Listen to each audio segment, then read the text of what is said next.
Alright, that's fine. So anywho's it's what. Let's just start it up. We're gonna get into some spooky storytelling times. This game contains graphic content that is not suitable for children or those that are easily disturbed. Player discretion is advised. We'll see. Consult the content warning.txt file in the game's directory if you'd like a detailed overview of all the potentially sensitive subjects. Maybe. The Mother Matron loves and considers your health incredibly important. Yes. The pessimist crescendo, or one of them, let his non-existence never hurt anyone, and existence hurts everyone. By that man, apparently. Okay. My consciousness swirls in an inky black river of nothing. It feels familiar. I've been here before. And every time I'm here, I always think it's going to last forever. And yet... wakefulness. Somehow my conscience stirs. Where am I? Feels so strange. Deeply numb and lost, almost. I rack my brain, trying to make sense of things. Sorry, that's more the voice you were going for. Questions that could have obvious answers. None come to me. Questions such as, where am I? Who am I? What has happened to me? What do I know? I know that I exist. I know that I breathe. I know this room is disgustingly warm despite its cold, cold walls. Damn. I know that horrible wet sound is driving me mad. I know red blood flows through these veins. That's a line from the game. I know that my heart pumps that blood beat by beat. I know that the inside of my stomach bubbles and burns of this acid. I know that my bladder feels like it's about to burst, filled with urine. Pee. I know that my intestines... Dude, saying intestines in that voice is weird. Intestines pipe shit through over a meter of contracting meat tubes coiled in my belly. Okay. But not much else. I don't remember what designates me from any other sack of meat. I rack my brain. I reach back, as far as my mental arm can reach, underneath the old shelf full of baggage that rises unpleasantly and glares at me, despite having no eyes that I can perceive. Ew. Oh, that noise isn't good. The weight of the shellfish crushing my arms. The act of recalling is in itself painful. It would be easier just to leave it all there. I think this is an allegory for mental health, chat. We're gonna love this game. We all a little fucked up. It's dark as it might be forgotten forever. Just like most of the people that were sent down there to those hopeless tunnels. Alright, I think that voice is done. The place I lost myself and everything. But no, I won't forget. I have to remember, or no one else will. I reach back further. The weight of a sharp corner starts to scrape layers of skin as I reach further in. Rico, my boy. Gotta be faster than Game Master. There we go. Boom. Got it. We're playing a visual novel. Welcome, Rico, to the stream. Hope you're having a good one.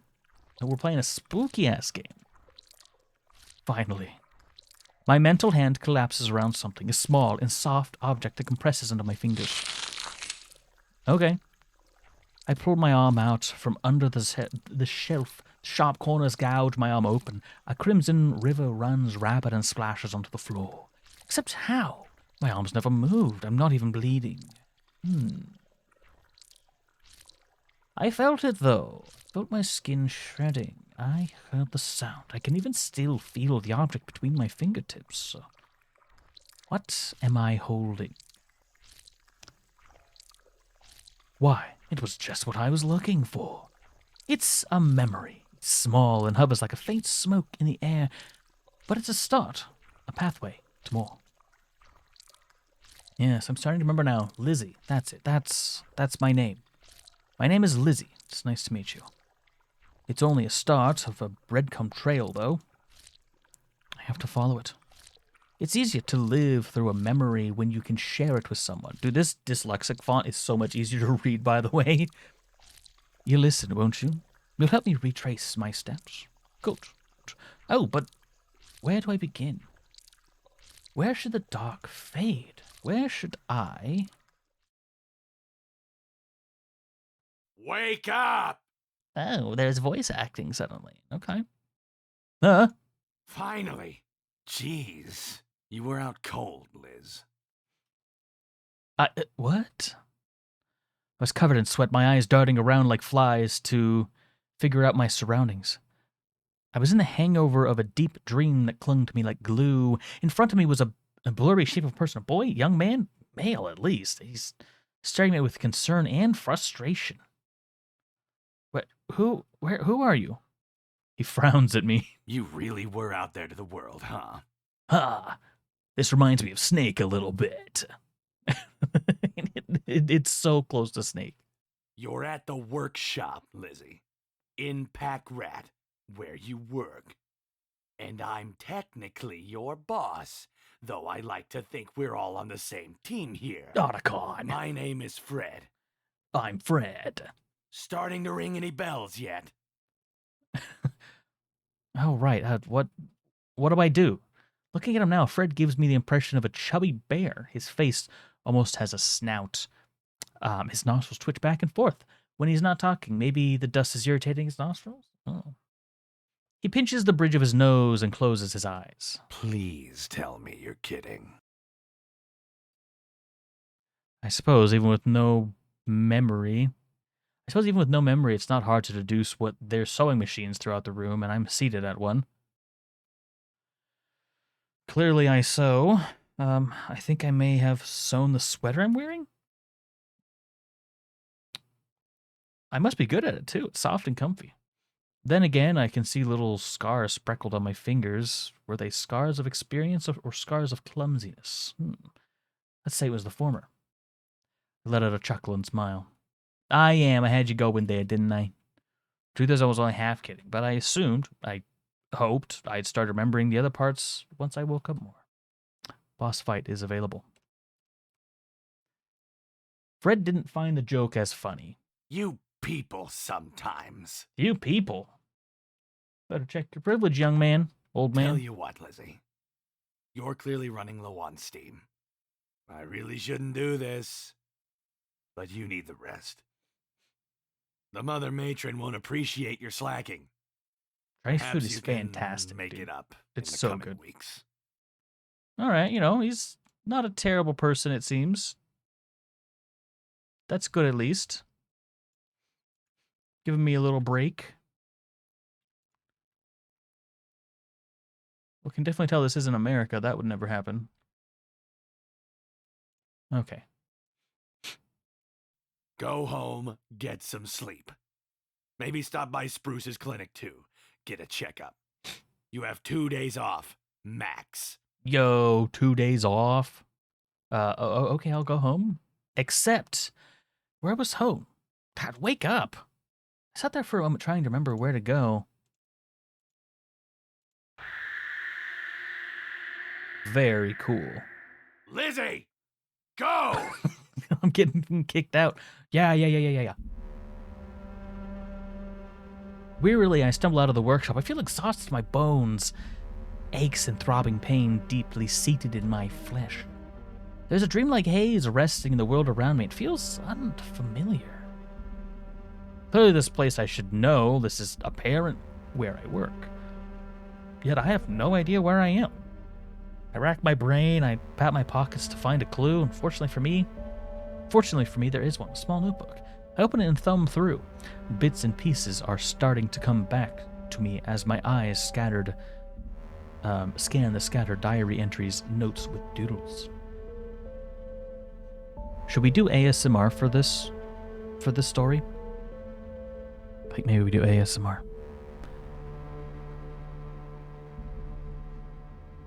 Finally, I find the most helpful page. Right, I remember now. The boss was correct. I'm in Pack Rat right now, named so because of how densely filled the area is.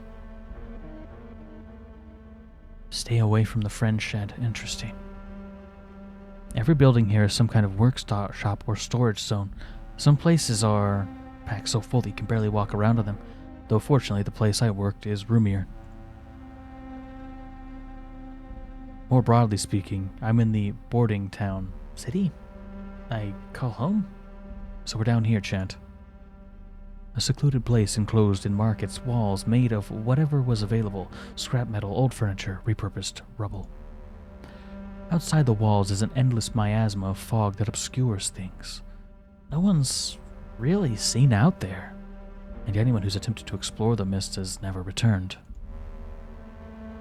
If I had to describe this place, I'd say it's like a half glass empty, filled with dirty water. Glass is fragile, too. Does that make any sense? No, not really. Well, it does to me anyway. Sure.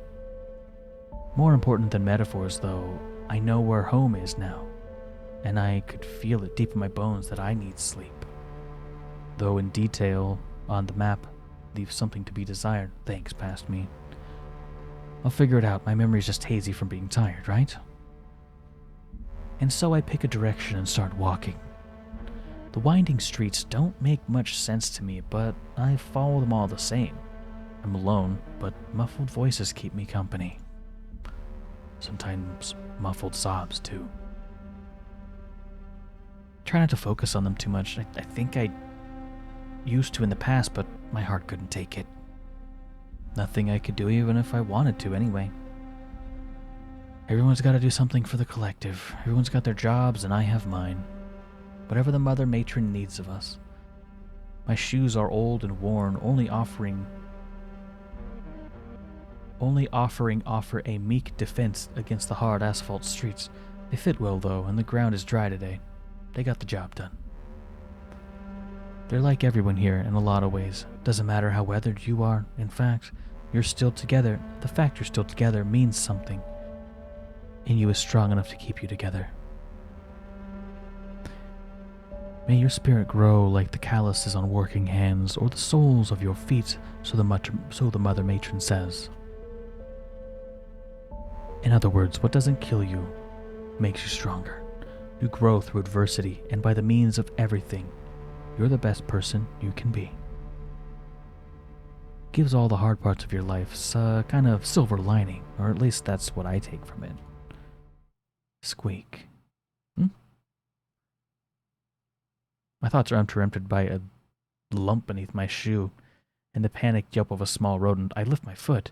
The thing scurries back underneath the gate. There, below the street, is a tunnel full of thousands of scurrying rats, scurrying for dear life in the endless canals. I doubt the poor things even know where they're going.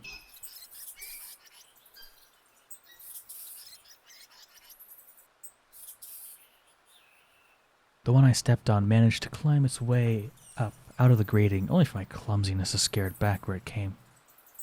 Kind of felt awful inside for that. Thank you for the stretch, by the way. I appreciate it. The boarding is a network of tunnels designed to funnel the endless swarm of rats underneath our feet. No one knows where the little critters came from, but they flow like water beneath the streets. Thousands upon thousands of rats compacted against each other, covered in filth. God knows what else. Waste matter clumped on their fur. Our primary source of protein. Some kids have to fish for rats, sorting through ones that are too sick or diseased to eat, and the healthy ones, healthy enough for consumption. The yield is never particularly high, and the rats never particularly taste good unless you know how to prepare them.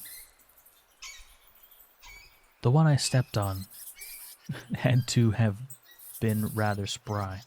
Poor thing. I could only hope maybe my unintentional intervention gave it more time before some kid impaled it on a stick and roasted it. Ugh, I don't want to think about this anymore. Oh shit, them all the rats. That's wild, chat. Absolutely bonkers. I decided to keep walking to the Spruce's clinic. Hello? Are you here? Yes, I'll be right there. Stitching someone up back here. Please, take a seat. I sit down on a chair with minimal padding. It makes my tailbone ache, but I'll endure it. Spruce is known as a resident healer of the boarding. She taught herself by reading pharmacological and medical books she found in the library, as well as through experimentation. This is to say that there aren't others that try their hand at medicine, but to put it simply, none of them are as good as Spruce. If she can't fix you up, you're out of luck. She walks into the room. Ah, Lizzie. Been a while. Those are some dark bags under your eyes. Working long hours? Not sleeping lately? I guess not. I passed out at work today. Fred told me I should see you. She rolls her eyes and gives a fake laugh. Ah, of course he would. You have to be sick. It can't be his fault at all, right? Jerkwad. Let's give you a checkup anyways. Follow me to the exam room. My chat, here comes a spooky. A small joke. As the exam room is just across from where I'm sitting, she gestures for me to sit on one of the beds, and after doing so, she does her usual routine. Checks my blood pressure, pulse, shines a light down my ears, nose, mouth, lightly strikes a mallet on my knee. I look around the room, noticing that it's gone under some renovation since I last left. I'm amazed you found the time to decorate the place. It's looking good. Oh, thanks. I squeeze in a little here and there. Usually when I have to watch someone close while they sleep. I understand that that's a doctor thing that you might have to do, but still creepy. That is indeed a creepy way of putting it. You're right. Oh, you know what I mean. Folks in recovery. At least a few people that experience seizures. Stuff like that. Anyways, I'm proud of how it's looking. Genuinely can't believe I found that poster in such nice condition. I'm happy with how the Phoenixes turned out too. Oh, that is nice, actually. I like that a lot. I look towards the bony fellow at the side of the room. What about him? Is that a real skeleton? Spruce checks my heartbeat and lungs using a stethoscope. Nah, it's plastic. A patient that scavs and junks a lot gave it to me as a thank you. Trust me, if I wanted to get a real skeleton, I wouldn't have to look very hard. She is the doctor. Really wish I had a skull, though. She nods and puts down the stethoscope. Everything seems good from what I can see. But that's just what I can see. Tell me how you're doing. Ah, the mental side. Oft do doctors not look at the mental side of things, but I appreciate this one. Anything odd lately? Odd sensations, pain, nausea, shortness of breath, stuff like that? I'm a little sore, but I think that's just from overworking. Maybe bad posture and being tired. I've also been seeing things. What kind of things? Sometimes I'll be standing there and the world suddenly, shifts. Like, right before my eyes, it turns into something horrible. Horrible sounds, flesh growing where it shouldn't be, things that aren't really there. My heart starts beating really fast and I freeze terrified. And just like that, the world's back to normal and I'm panicking over nothing.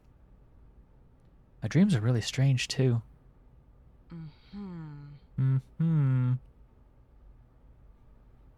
You don't believe me, do you? She shakes her head. Wasn't what she meant. I actually do believe you. Just thinking. Wish I could say this is the first time I've heard something like that, but... Oh. But... Well, some of the mumblers I'm taking care of now said stuff like that. Before they turned. Turned. We're gonna be turning now? Okay. Really? Yeah. Can I trust you to keep a secret? I'm only telling you because I think it's important you know. Absolutely not. I will not keep a secret. Sure. Contrary to what people think, the Crepuscule isn't the only place where mumblers are made. Not anymore, at least. You're kidding? Not in the slightest.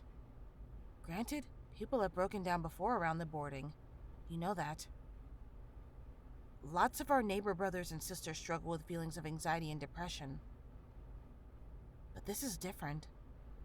Mumblerism, or whatever you want Mumblerism? to call it, is a much more rare and severe thing. It's like a complete detachment from reality.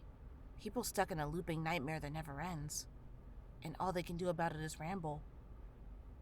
It's like a complete detachment from reality. People stuck in a looping nightmare that never ends, and all they can do about it is You ramble. better not. Oh, okay. Phew. I thought she was gonna loop it a couple times. That's Mother help us. And it's happening around here now? Why haven't I heard about that? As I said, it's really rare. I only have a few cases out of all the people I treat, and if the AC gang's been dealing with any, they sure aren't sharing. I'm trying to keep it under wraps, as I haven't gotten to study enough people to get a grasp of the emerging symptoms or causes. And I don't want people to panic. Mumblers already don't get the best treatment by most people. Imagine how people would be if they jumped to the conclusion that they're contagious. I'm not sure how I feel about this, like, super close-up view of of the person. Like, imagine if I just had my face cam there. Ah, yeah, I can see what you mean. To be clear, I don't want you to jump to the conclusion that that's happening to you. That is exactly what's happening to me. You I might know it simply for be sure. having sleep deprivation-induced hallucinations. Or maybe some gas from junks is making the air a little funny. Hell, maybe the shit you... Maybe the shit ya? She stops herself for my sake. I mean, shipyard.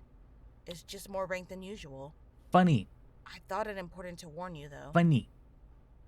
Shit yard. Got him. For now, I'll give you some medicine that should help with the anxiety. Stop back for regular checkups, and we can keep an eye on it. That's a See funny how it guy, isn't it? develops. Hilarious. What's gonna be in it? It's a mixture of lavender, valerian, lemon balm, St. John's wort, and some other stuff that makes it taste good. My latest and so far most effective concoction. Or so my patients tell me. So in other words, it doesn't work. No. Thanks, Bruce. Anything else worrying you today? Nah, thanks. Fred gave me some days off to sleep, so I'll go do that once I leave. Alright, that's good. I don't see anything else abnormal with you, so I think we're done. Oh, I'll give you some tea that you can drink that can help you fall asleep. if you Aw, have what a trouble, nice just in person. case. Yeah, While 2 I go get days, stuff you know. together for you, can you run that bucket of food over there to the shack out back? Is that the Friend Shack? The one that I'm not supposed to go to? The Mumbler Shack? Yeah. It's about lunchtime, and they need to eat. Would you mind? Oh, Chad, here it goes. Oh no. Great, thanks.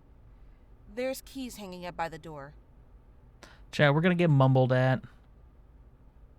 I grab the bucket, which is full of carefully assembled sandwiches wrapped in paper and bottles of water. I exit through the back door, which leads to a small yard with a small, roughly shed-sized building, maybe slightly larger than that. I never like coming back here, as ashamed as I am to say. I was always good to help the mumblers, but I mean, I can kind of hear them in there. It's very unsettling. Just endless word salad. If you try to parse what they're saying, you get these horrible vignettes of misery, and you wish you could unhear. They can't help it though, and I shouldn't feel threatened, even if I find it uncomfortable. Mumblers are harmless. I repeat that to myself as I unlock the shack door and enter. Unlock. Inside is somewhat cramped but generally well-kept bunk room. Some bodies are sleeping, others are sitting upright on the bed or standing near the corners. None of them even notice me. They're all lost in their own nightmare loops. Ah, poor things. I really wish I knew how to help them. These people deserve so much better. Have you ever heard the song of the Christ? It's whispering, chat. Most of them were hand-selected by the mother to brave the horrors of the crepuscule, a labyrinth of darkness that lies beneath our home, full of terrors that are kept at bay by a locked tunnel. No one really knows why the mother sends people down there or what they end up finding, but you can see what effect it has, at least on the ones that made it back home alive. I shudder to consider what could have happened to the poor souls that didn't return. I can only hope that they passed on peacefully, and whatever ended them was swift and painless. I ponder almost I ponder almost if that end would be preferable to the ones that the mumblers are going through now. They're alive, but do you really call this living? And these ones here in the spruce care are the lucky ones. Many don't get the help they need. Some are hurt, bullied, killed. At least once. People call them wastes of space, drains on our ever-dwindling resources, mouths to feed that can't contribute anything meaningful, or so people say. But they're people. They didn't choose this to be broken. They need help. They need love. I would want people to take care of me if I ended up like this. I don't know. Maybe that line of thinking will lead us to starve to death someday. My morality hold up when my body is dying from weeks of no food? Can I eat the concept doing a right thing? I would like to think that it's preferable to die because of the good things you did rather than survive because you give up your humanity and compassion. At least now, I feel that's the choice I would make. I've always been the kind of standing... I've always been kind of standing here holding a bucket of sandwiches and water for a while. Oh, anyways, I have been. While I lost my own thought, my arm is shouting me to give it a break. I drop the bucket in the middle of the room. Do they, come get the sandwiches and water themselves? Does Bruce feed it to them? Question I will seek answers to the next day. I leave, gently closing the door behind me. I get my medicine from Spruce on the way out and head home. Rico looking awfully cozy over there. Very comfortable, yes. Feeling my body already starting to power down. I walk through the door to... Ugh. Feeling my body already starting to power down, I walk through the door to house, ready to throw myself on the mattress before something catches my eye and freezes me in my step. It's a fucking invitation to smash. Can you believe it?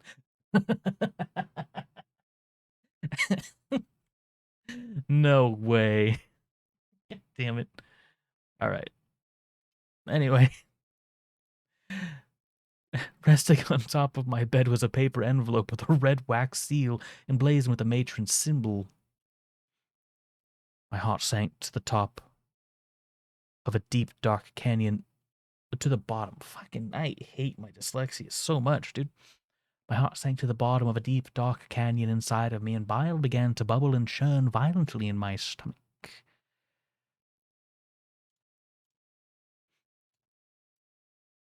I reached to pick up the envelope, hoping that it was an illusion, a trick of the light. It wasn't. It was real as can be. Letters with a red wax seal were a legend amongst kids in the boarding. They say that it's the worst, most horrible piece of paper you could ever own in your entire lifetime. I undid the seal and removed the letter inside. I unfolded it. My eyes darted back and forth, scanning the page. It read as follows. My dear child, the very thought of you warms me. My dear child, the very thought of you warms me so.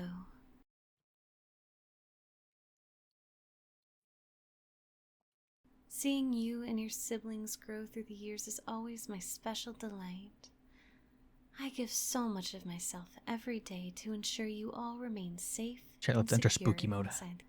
Every so often, I must rely on my children's support to do what must be done for the collective good, even if it means sending my darlings into the jaws of danger. This letter is to inform you that you have been personally selected to become a surveyor. This is a title of great honor, bestowed upon those that will brave the depths of the crepuscule for your mother matron's pride, as well as the continued survival of the boarding. Yeah.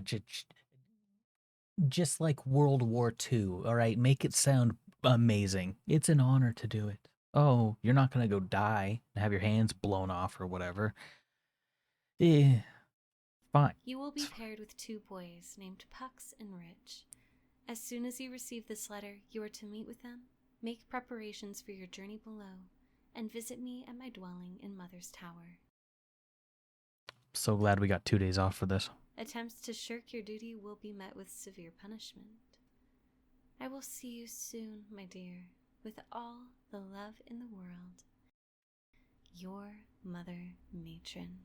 Good, good. Fantastic.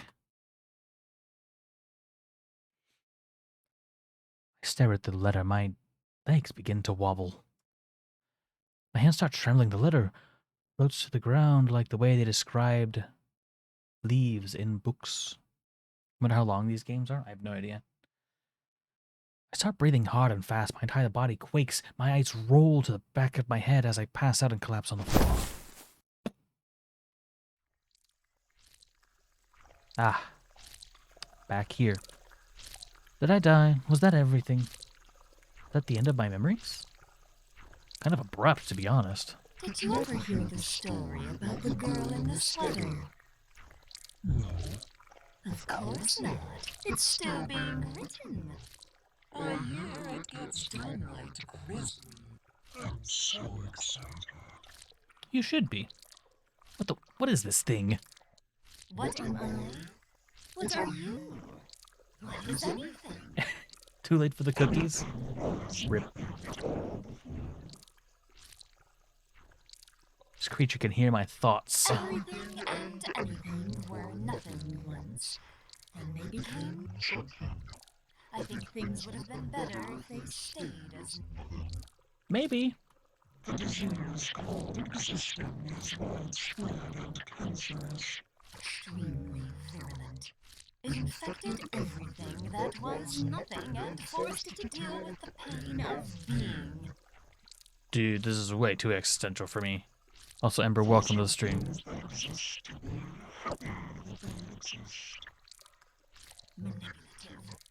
Terrible. Oh, but enough about things. Pardon my language, but what the fuck is this thing talking about? And why does it kind of look like me? Ignoring my confusion, the creature steps around me and outside of my vision. It's gonna jump scare me. It fiddles with something behind me. The slurping on the ground grows faster. This world fades again. Oh, man. Don't put me back. Can I stay out? I don't want to go to the pit. I sit on the ground frozen for a while before reality hits me again. I stare at the painting on my wall. The Mother Matron. Out of every person here that could have been selected, she ends up picking me. My mind is back to the mumblers in Spruce's clinic. Them in the endless droning madness that consumed everything about them. Entire people with dreams and personalities erased by trauma. Why me? Think back to how I was supposed to work in a few days, how I'm supposed to visit Spruce again to make sure I was better, to keep living longer. No matter what I want to do, the decision's made for me. Mother needed me, and I was not the kind of person that wanted to find out what happened when Mother was disappointed. Where do I begin? After some thinking, I decided a good place to start would be asking my neighbor sisters. They're a pair of twins named Janine and Katie. I'd like to think they were pretty good friends, and I was glad to have them as my neighbors. Approached their front stoop. Katie was reading a book with a faded cover, while her sister painted her nails with a jet black nail polish. Hey, Katie! Hey, Janine! Finally! Hey, Lizzie! I swear she said glizzy. Alright. Hey, Lizzie.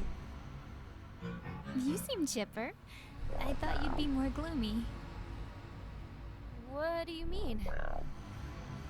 Oh, well, I saw the poster come by and drop something off at your place. There's some weird noise in the background, don't dude. come by that often. Oh, wow. Very strange. Guys, the mailboy doesn't want to visit the shit zone.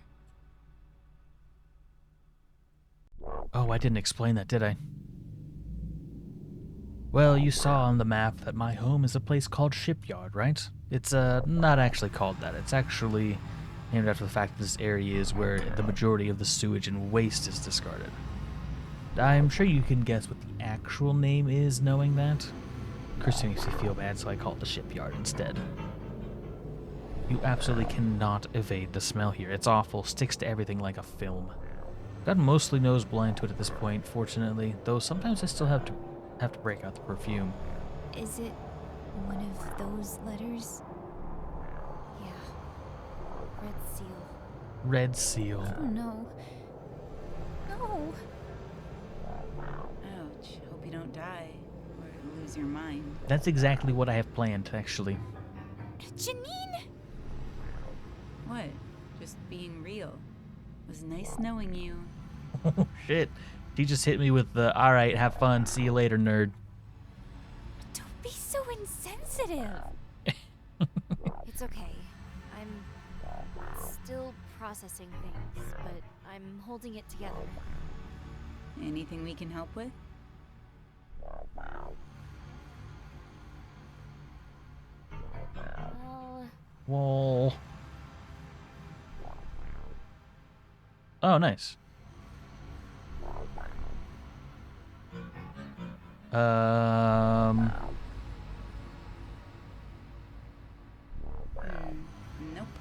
Can't say I know them. Katie? me neither, sorry.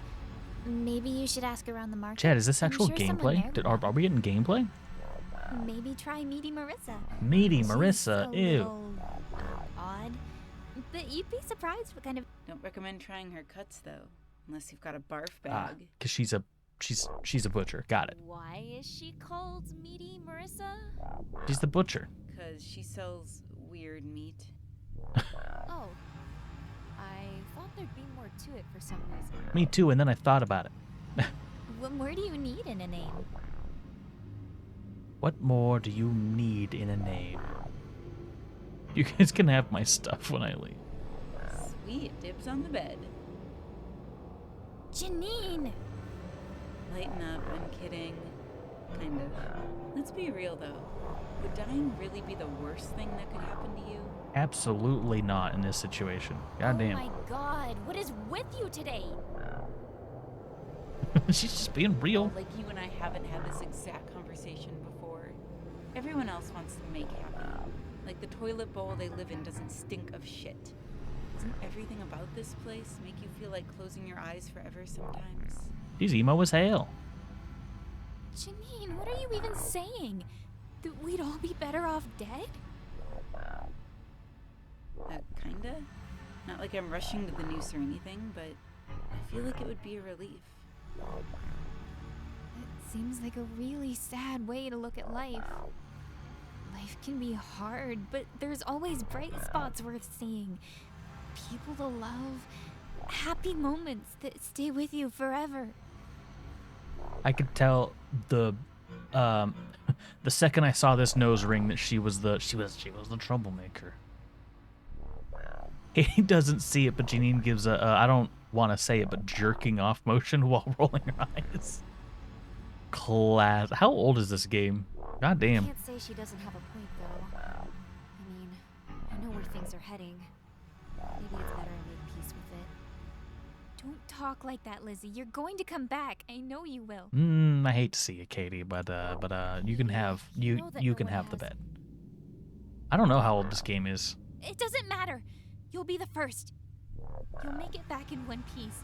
Even if you don't believe it, I do. I believe in you, Lizzie. Bro, being believed in? Katie. That's so nice. For what it's worth, if anyone was to ever make it back, I think it would be someone like you. Still got dibs on the bed, though. Still got dibs on the bed, though. No, I'm good. Right. Thank you guys for your help. You're not help. I should get going. There's a lump in my throat. I swallow and walk through it and talk through it. It was really nice knowing you guys.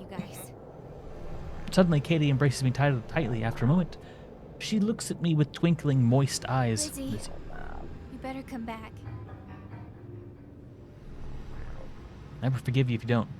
She holds me, burying her face to my chest before she can stain it. Before she can stain it with tears, she pulls back. Can't think of the right words to say, so I simply smile at her and say thank you. Janine simply gives me a gentle wave. It's subtle, but I know that's something she rarely does for Take people. care, Lizzie. We'll be rooting for you. Hell yeah. The atmosphere was chaotic as people rushed in and out to buy food and other supplies with their allowance. I felt my senses bombarded by the endless chatter and the myriad of smells, many of which were quite unpleasant, and I lived near a sewer. Through the crowd, also boss fights available. Through the crowd, I slinked to what I hoped was the west side of the market. I tried to keep my eyes open above the crowd to find that mysterious meaty Marissa character. I found her quickly, or rather I heard her. Fresh meat! Fresh meat! Come and get your fresh meat!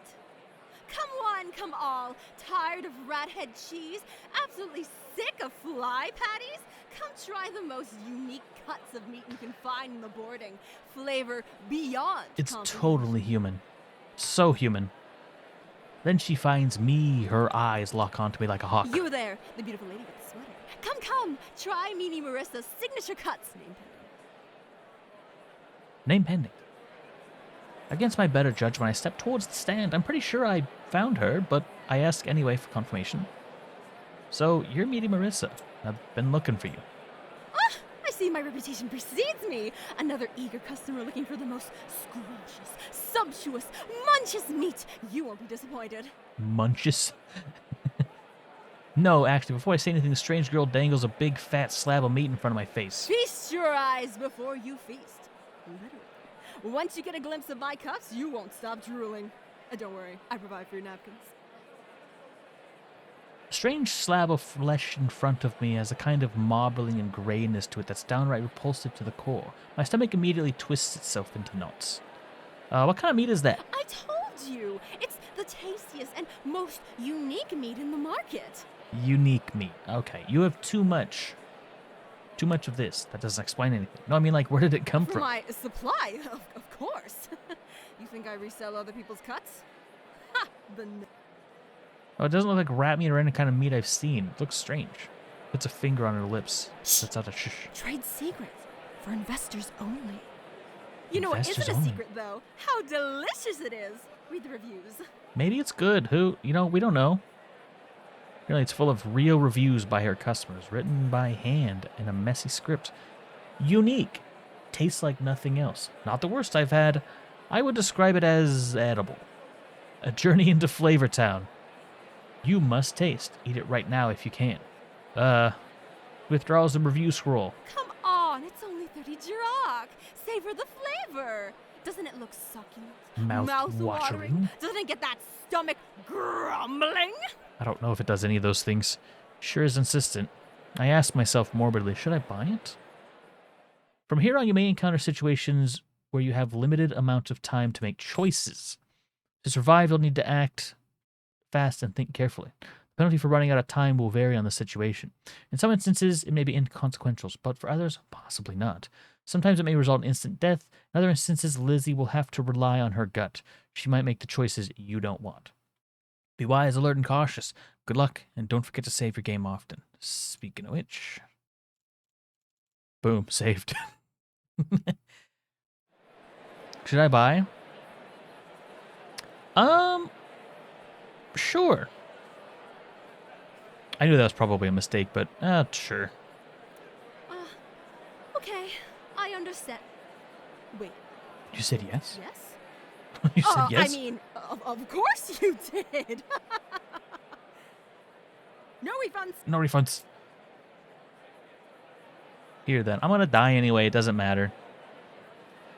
Wrapped in she pocketed the money. No, because see, here's the thing. I'm gonna need this meat for later, trust me. Some dog's gonna attack me and I'm gonna be like, here's meat. Have fun. She pocketed the money, then handed me a fat slab of strange meat wrapped in thin part.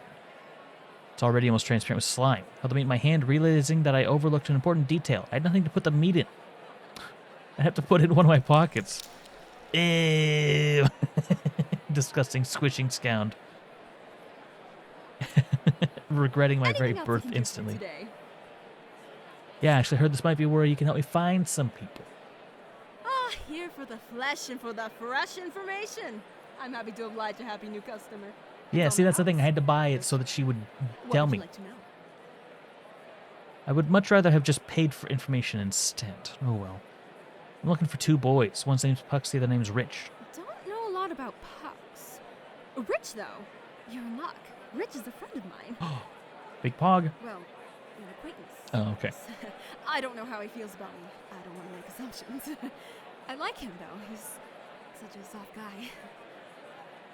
Okay. Aww. She likes him. Suddenly she remembers that she's actively being watched by another human being. No, I didn't mean like that. Like a friendly like. Understand? Anyways, he lives in one of those bunk houses near the west edge of Forgot. Careful. Forgot. The ACs have been swarming around there lately. ACs? What's the ACs? That's odd. The bunkhouses are right next to the border between Forgot and Nobi. Aren't they encroaching on Spruce's territory? Some major shit went down there apparently near the friend shed. Before you get too excited, no, the beast in the shed didn't prove itself real. The friend shed is a kind of local legend. They say that there was a lonely kid that used to hang out near the shed in Nobi, which was the original location for the market district before the Threes Company moved everything. The shed was locked up tight, and no one had ever been inside of it. Yet this lonely kid one day heard a voice coming from inside. Someone alive, stuck in there, that just wanted to have a friend to talk to. The lonely kid spent all his time there in the friend shed, playing and laughing and talking with the friend all day long. He got picked on for what appeared to others as him just talking to himself. Any attempt he made to prove that there was a voice in the shed ended with failure, the voice remaining silent when anyone else was around. The kid didn't need to be believed, though. He had the friend he wanted. But then, apparently the shed got unlocked. The kid went inside and was never heard from again. It's worth noting that the shed did unlock. It was locked very soon after, and it's still boarded up tight. I'm sure the kid was real. Urban legends usually have a small negative truth in them somewhere. However, I think what really happened was that a troop of the AC gang might have simply killed him while he was trying to rob him. And they hid the body since the kid didn't have any friends. No one looked. So yeah, they heckin' put him in the shed, chat. Kind of sad in a way. Got killed there, though. They were an isolated patrol hanging around up there, and they got killed. They don't know who was responsible, but they suspect the killer is hiding out in Fort God. Spruce gave him special permission to do searches in limited areas, starting with there. Spruce is the unofficial mayor of Forgotten. She's backed by a peacekeeping institution that calls themselves the Four-Leaf Clovers. Given the AC's violent tendencies of selling drugs, they don't get along. So for her to allow them to look around Forgot, it's really abnormal. Something terrible must have happened. Isn't Spruce is the doctor, I thought. Personally, I think it might be a ploy they made up so they could slyly expand their reach. But that's just my intuition. Surprised. I didn't hear about any of this until now. AC's gotta project an aura of being in control if they want people to take them seriously. It makes them look bad if they can't handle some punks slicing their boys apart deep in their own backyard. They're trying to keep it under wraps until they get the guy. Anyways, back to Rich. Can you tell me where he lives? Oh, right. Got a map? I can show you where it is. Into the map drawn, she furrows her brow a little bit and, but regardless, marks the spot with an X. Boom. As for Pucks, as I said, I don't know much about him. I think he lives in Junks. But good luck finding him. The place is big and he mostly keeps to himself, it seems. They can find me, right? I don't have to go to them. They can come to me, too. Don't know what kind of brain damage you'd have to live there, though. I live in a shit place, alright? Maybe that's mean. Something generally might have fallen on his head over there. I understand what you mean, though. Odd to want to live in a place where garbage and junk falls from the sky. Not that I have much room to talk. Because you live in the shit-yard, right? I feel sorry for your nose. Honestly surprised you don't smell worse. Oof. I have a smell? Oh, heck. You didn't have to say that. Anyways, I think I have what I need for now. Thanks. No problem. No problem. It's a slog of a journey to Fort God, and following the vague direction the map provides certainly does not make it any better. Really should make a more detailed map sometime. Why is this place called Forgot anyway? I wish I remembered. Ah. Interesting. That's why. I see. Funny story. Okay. The story goes back. The name comes from a kerfuffle that happened forever ago, back when the originals were laying the foundation of the boarding. Grubby Fox, welcome to the stream. I'm gonna be honest, I might be getting a little bored. This is kind of slow for me. It's not bad, but it's just like a little slow, you know? Anywho's but by that I don't mean the buildings and stuff. They were found where they are. Yeah, maybe. I mean, we'll see if it picks up again soon. The originals were tasked with making it livable. Eventually, once things settled, the originals began sectioning off the boarding into districts, being named by whoever was appointed to run that particular district. Forgot, before it was named Forgot, was established by Saren Butcher Hodgkins, who was the best friend with Junk's founder, I read Potassium Bradley. Neither were people with good reputations. The two went on a celebratory romp with some jugs of potato rum and their homemade chemical concoction, a drug that would eventually go on to be called canned heat. Anyways, as you might have heard, stuff falls from the sky in Junk's. Well, at the time, that had not happened yet. There was garbage there, but no one had ever seen it fall from the sky. Can you see what's going on? A porcelain pug dog about half the size of a person fell right on the butcher's head while he was taking a massive huff of the canned meat, exploding on impact in a mess of shards. Miraculously, Butcher survived, but with a permanent memory loss. And so, when it came to officiate for naming of his district, he asked them what he would like to call it. I forgot. I don't really care. So one of the subordinates got a little creative and made the name Forgot. Bonus fact, canned heat went on to become extremely popular substance, as some blame Butcher's survival on the drug supposes side effects of mere invincibility. The AC Gang apparently has a cornerstone on that market and charge a premium for it. Don't recommend trying it, especially the homebrew stuff. It does not make you invincible. Makes you numb to pain. Yeah. Sorry, sometimes I have too much fun talking about stuff I've learned. I mean, talking. The boarding isn't a nice place to live exactly, but it's character to it. I wouldn't waste so much time exposing, though.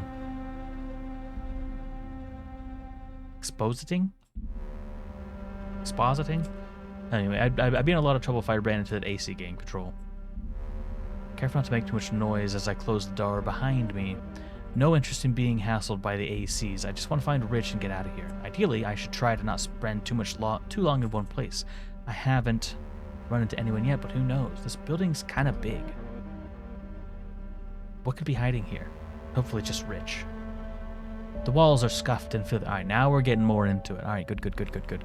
The walls are scuffed and filthy, with peeling paint that flecks off like petals on a dying flower. A musty smell of mold, and mother knows how many years of dust that's been clinging for dear life, waiting for the living to send it flying. I'm a potato. Less graffiti than I had expected, though. People with creative bones usually get a lot of inspiration from terrible places, it seems. Well, now here's something. The entrance hallway terminates to this odd junction between rooms, a small set of stairs leading to darkness. The matron's seal has been painted on the wall above in spatters of red paint. I really do not like this place. Something about it makes the hairs on my neck stand up to attention. I feel like a rat in a scary starving cat's home. Got it. Nothing to be done, though. I have to keep moving before terror paralyzes me. Immediately I begin to regret not having thought to bring my lantern. Already at a fork in the road, I reach a path obscured in shadow. Fuck, which way should I go? When in doubt, go left. I find myself trudging down a very dark hallway, only faintly lit by light at the end of the hall. I walk slowly and carefully, trying to avoid any obstacles obscured by the darkness, with my hands crawling the wall like spiders for guidance. The texture is rough beneath my fingertips, oddly kind of comforting. As I make my way towards the light at the end, my hand reached into nothingness, which nearly causes me to panic and fall. I couldn't see it at first, but there was a path to the right, waiting in ambush. Nothing I could see except more shadow. Soft darkness. waiting for me to wade its waters. If I go down that direction anyway. Let's just go towards the light. That's good. The lit room at the end of the hallway was a dead end, a surprisingly large room with nothing in it. Probably some kind of storage room. I'm surprised no one made it their home, though. People kill each other in Bricktown over some rooms a quarter of this size. There's a hole in the wall here, apparently. Does it lead somewhere? Doesn't matter now. I guess I need to go back the other way. There's nothing here for me. I think that, but then my eye catches something. One of those the heartbeat listening things. Odd place for this to be, though. Maybe Spruce will want it? I guess I'll take it with me. Reaching my hand towards it, something in the air, an ugly buzz that hovers just above the quiet. A trembling in the air around my hand. Before I can pull it back, I've already picked it up. Oh no, Chad, it's happening. We're here again. Boss fight's available. A sterile room sits in a nexus for the lost and destitute. A woman sits there, a bundle of nerves. Her eyes scan the room. The walls are barren, and save for that strange symbol in the nexus for the lost and destitute had a fixation for. The cabinets to the side of the rooms must be full of that shit they inject you with when you overdose, an undo button of sorts. The girl ponders how much money must have been spent in vain attempts to prolong the lives of people like herself. People so hopelessly stuck in their own brains or in the cruel chemistry of their own bodies that they cannot help but pursue self-destruction. People carelessly treat their lives just as disposable as a tissue. People willing to burn every bridge, turn over every stone, leverage every asset. All for just one more time. Hospitals and medicine, as far as Loretta was concerned, were for people far more deserving. People that will actually get better. People that actually want to get better, not feel like her. Part of her wishes her mother had just given up on her for her own good. Then it would be way easier for Loretta to commit uninstall life, Chad. In peace, with a cosmic high so strong it could pulverize her soul into shards of glass and fry her brain like an omelet. And her useless, selfish little heart could finally rest. That kind of death, or even better, a world where she simply never existed. These kinds of thoughts were medicinal to Loretta. When things were at the worst, she simply could retreat into a reality where she simply never was. And those that she hurt would live unsullied, beautiful lives where their goal was achieved, goals impeded by Loretta's existence. This is deep, chat. It's kind of heavy topics, honestly. And who knows, maybe if she found a place where no one could ever find her, she could turn this world into reality yet. One beautiful explosion of euphoric chemicals that would make rock stars blush. What an edgelord. It's true, though. Then her thoughts interrupted by opening doors. A doctor walks in, his face stiff, lips pressed in a small, tight frown. He's rehearsed in a mirror, but performance anxiety still grips him. So, what's wrong with me, Doc? Sheena's been saying it's just withdrawal, but this doesn't feel like it. I'm worried it's something worse. Oh, it's way worse. I'm not sure how to tell you this, Loretta, but you're pregnant. I'm pregnant, Aunt. She looks at the doctor, struck with consideration. What? You're pregnant.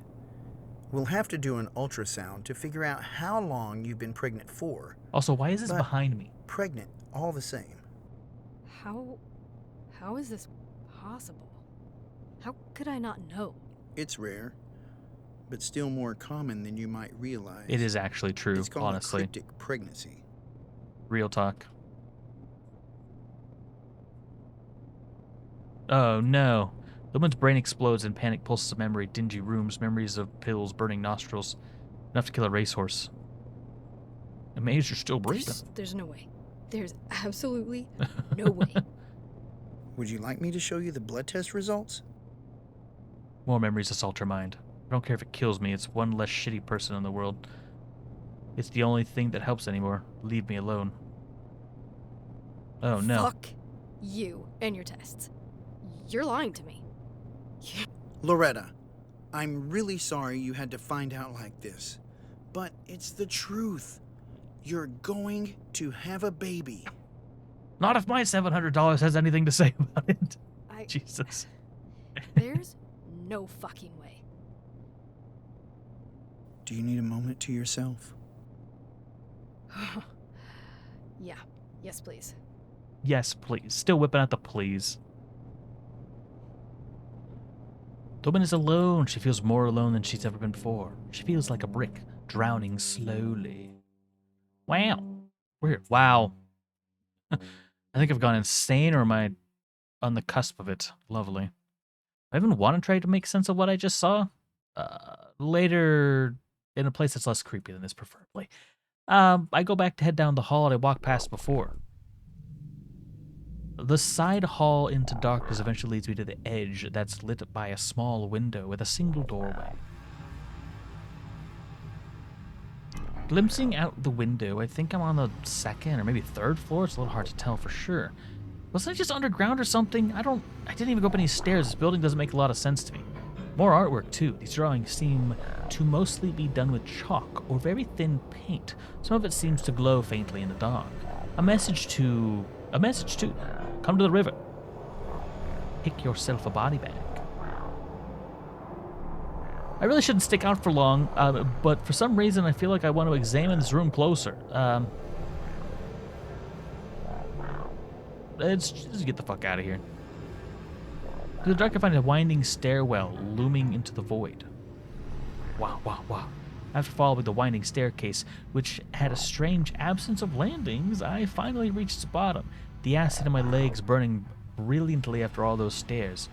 Though I am thankful they were downward. Ahead is a small room, fortunately brightly lit by light from the outside. This is the place. This place seems a little better. The warmth of the light coming in from the windows is comforting. From what I can see here, there's a bathroom to my left and a door at the end of the hall. Examine the door. You know, call me crazy, but I have a good feeling about this door. Oh, mother, am I really am going crazy. Oh my god. Get it together, Lizzie. Get it together. Okay. Knock at the door gently. Hello, is anyone here? Yeah, I'm here. Little boy jump scare. I shrieked and stumbled backwards. What the hell? I mean, where the heck did you come from? Sorry, I was sleeping. On the floor. That's weird. You smell funny. Oh my god. The flame. Oh no. I was...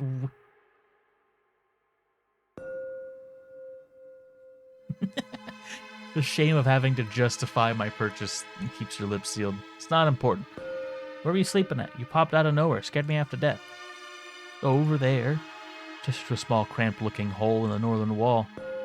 Is there a bed in there or something? No. You just sleep in a hole in the wall? He fidgets a little. Oh no. I had one for a while, but a couple of those AC gang guys came by and took it. I mean, not that I minded. You know, they just pleased to sleep as well. I'm happy to help. Crowd's just fine for me. Did they threaten you? I'm fine. Oh, no, not at all. Oh, that's good. They just keep punching me over and over until I gave it to them. They didn't bother threatening me. Jesus. I don't recommend taking the chair, by the way. It makes my tailbone hurt after a few minutes. Also, the one leg comes off sometimes, but you can slap it back on. What? Table's good, though. I'd really like to keep that, but if it stops you from punching me, I don't mind giving it to you. Please leave the blankets, though. I don't like eating off the floor with the last... And last week, the neighbor brothers lost their Frisbee, and I had to give them as a plate. I'm not here to take your stuff. Oh, that's relief. What are you here for, then? Need to find the boy mentioned in the letter. I got one of those letters, too. Glad you found me. I wasn't really sure what I was going to do about that. I thought about just heading over to the Mother Matron's tower, but, they were still around earlier. You didn't run into ACs, did you? I didn't. I think it's safe to leave now. Ponder telling him about the things that you saw on the way here, but he'd probably just think you were insane. You're rich, right? My name is Rich, but I don't have any money or anything. That's funny. That's the hilarious joke, chat. I'm not here to take anything. Force of habit. Yikes. My name is Lizzie. Weird, you look like a Pux. This is strange. Not sure how to take that, but okay. I'm guessing that means you don't know who he is or where he is. Nope, not at all. Why does it sound so proud when he says that? Great. Sorry. No, it's okay. We'll just have to look for him then. How about we head to the market? I kind of worked up an appetite trying to find you. Sure, that sounds great. Let's go.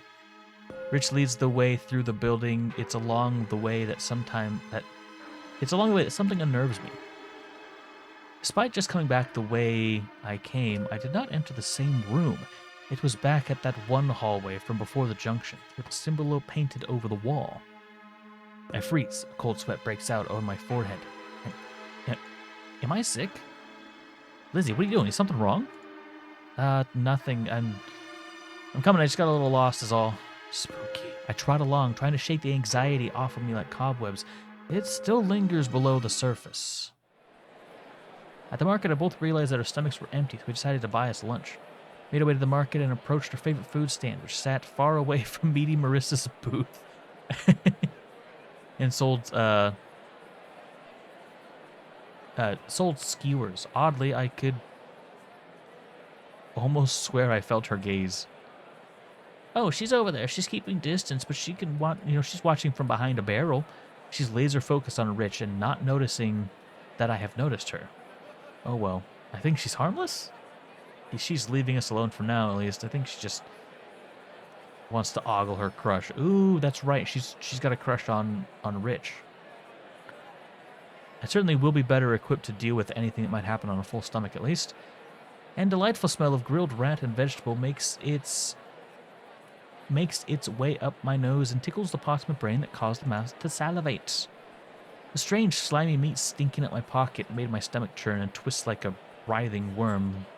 Thusly, I decided to go vegetarian that day. It's mostly carrot and potato. Rich, beaming with blissful ignorance of meeting Marissa's shop of horrors, ordered a rat skewer. Oh wow, thank you so much. I didn't know how I'll pay you back, but I mean... But if I take too long, just keep your punches to the body, right? Not my face. I have really bad toothache. Jesus. This kid pays and punches, man. He gets heckin' punched. You don't owe me anything. It's a get-to-know-you present. I had some extra allowance anyway. That was a complete lie. The allowance part, I mean. But I wanted to be nice anyway. Aw. Besides, who knows if I even lived to use whatever allowance I had after this ordeal was done? Probably not, but, you know. I looked to Rich. He was eating as if he hadn't eaten in weeks. Perhaps he hadn't. So, you're absolutely sure that you don't know anyone named Pucks? Nope. Not at all. I'm extremely positive. Why does he still sound so proud when he says that? Still don't have any leads. Who else could we ask? What is it, Rich? Did you hear something? Huh? It's a heckin' drone. Eek. Strange flying thing nearly crashed into Rich's head, but fortunately stopped short. Looking closer, it seems to be made of metal and plastic. What the heck is that thing? It's a flying spider. I think it's a bird. I'm gonna call him Birdie. Rich, it's not a bird. Look at it. It flies. Of course it's a bird. I suddenly had a headache. The little flying machine made a weird chirping noise and rotated slightly back and forth. It almost looked as if it was beckoning us, albeit crudely. Look, the bird wants to show us something. Rich, it's not a... Wait for me, buddy. Tweet, tweet, tweet. Liz, it's not listening to me. I'm going to go catch it. All right. This is why you get punched in the face. All right?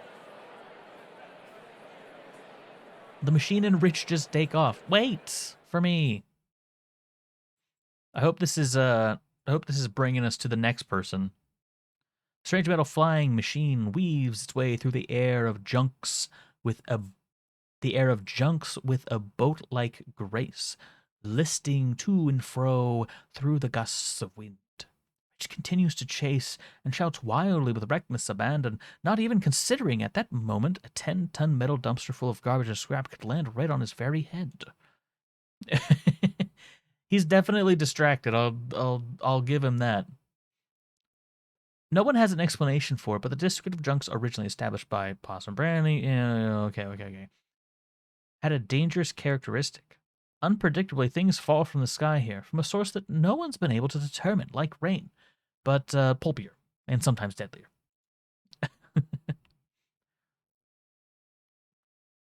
Sometimes you're lucky and the only thing that lands on you is some moldy fruit, maybe some bags of animal feces. Yikes. Other times you'd get a shell of a car landing on your head or a shard of glass. One time I saw a bowling ball mentioned, I mentioned the porcelain pug earlier. This isn't to say there isn't a reason to come to Junks, or rather that people don't find a reason. If you're persistent, you know what you're looking for, you can find some extraordinary value. Things of extraordinary value, or things that can be polished to value. Components for machines, clothing, sometimes prefers food, foods and stuff like that. Found some comic books here. Was about a young man that had a violent alien being possess his hand. Two had to learn to coexist. What comic book do you think that is, chat? Seemed a lot nicer than my world, to be honest. I stopped following Rich for a moment. Why am I pursuing this with such drive? My chances of survival are close to none if the legends are to be believed. A horror of unspeakable character, or one so unspeakable it has to render all who encounter it speechless, awaits me. If I stood here long enough, I could simply wait for oblivion to find me, end the whole ordeal right here. Just close my eyes and breathe the life will have come and gone in a flash. Here we go again. You'll make it back in one piece. Even if you don't believe it, I do. I believe in you, Lizzie. For what it's worth, yeah, okay. Yeah, boss fight. I must rely on my children's support to do what is needed for the collective good. Fuck the collective good, dude. Why hasn't the mother matron gone down there, That's what I want to know. Send the leaders first. I can't lose myself. I have to keep strong. There's more important things at stake. I'm scared beyond belief. Just lying down to die is not how I want to go. I have friends that believe in me. I have to help the collective. Whatever that ends up meaning is clearly important. Rich is far away, but I can still see him. I think I can catch up. I slap my cheeks, scan the sky for a garbage rain, and take off. Oh, these cheeks, not the cheeks I was thinking of. And then I fall down on my face. Yikes. Oh no. Ow. What? Beep, beep. A paper cup, nothing unusual about that, and yet I'm drawn to it for some reason. Why is that? I want to look at it, though I really can't tell you why. Can't give you a reason I should either. Rich is running away and I could lose it.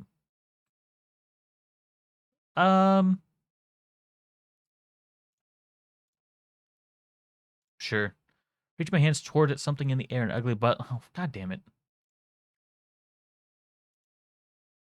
Dude, I gotta stop picking up random stuff. Two women stand at a balcony, each holding paper cups filled with warm coffee. Nice. The balcony, rests in a nexus for the lost and destitute. The girl with the dark hair, Loretta, told her blonde-haired friend Sheena a deep secret that's been haunting her like a ghost. You're pregnant? I am indeed pregnant, all right? Shh. Quiet. Loretta sternly puts a finger to her lips. Her eyes are panicked and reddened from hours of crying. Sorry. But how?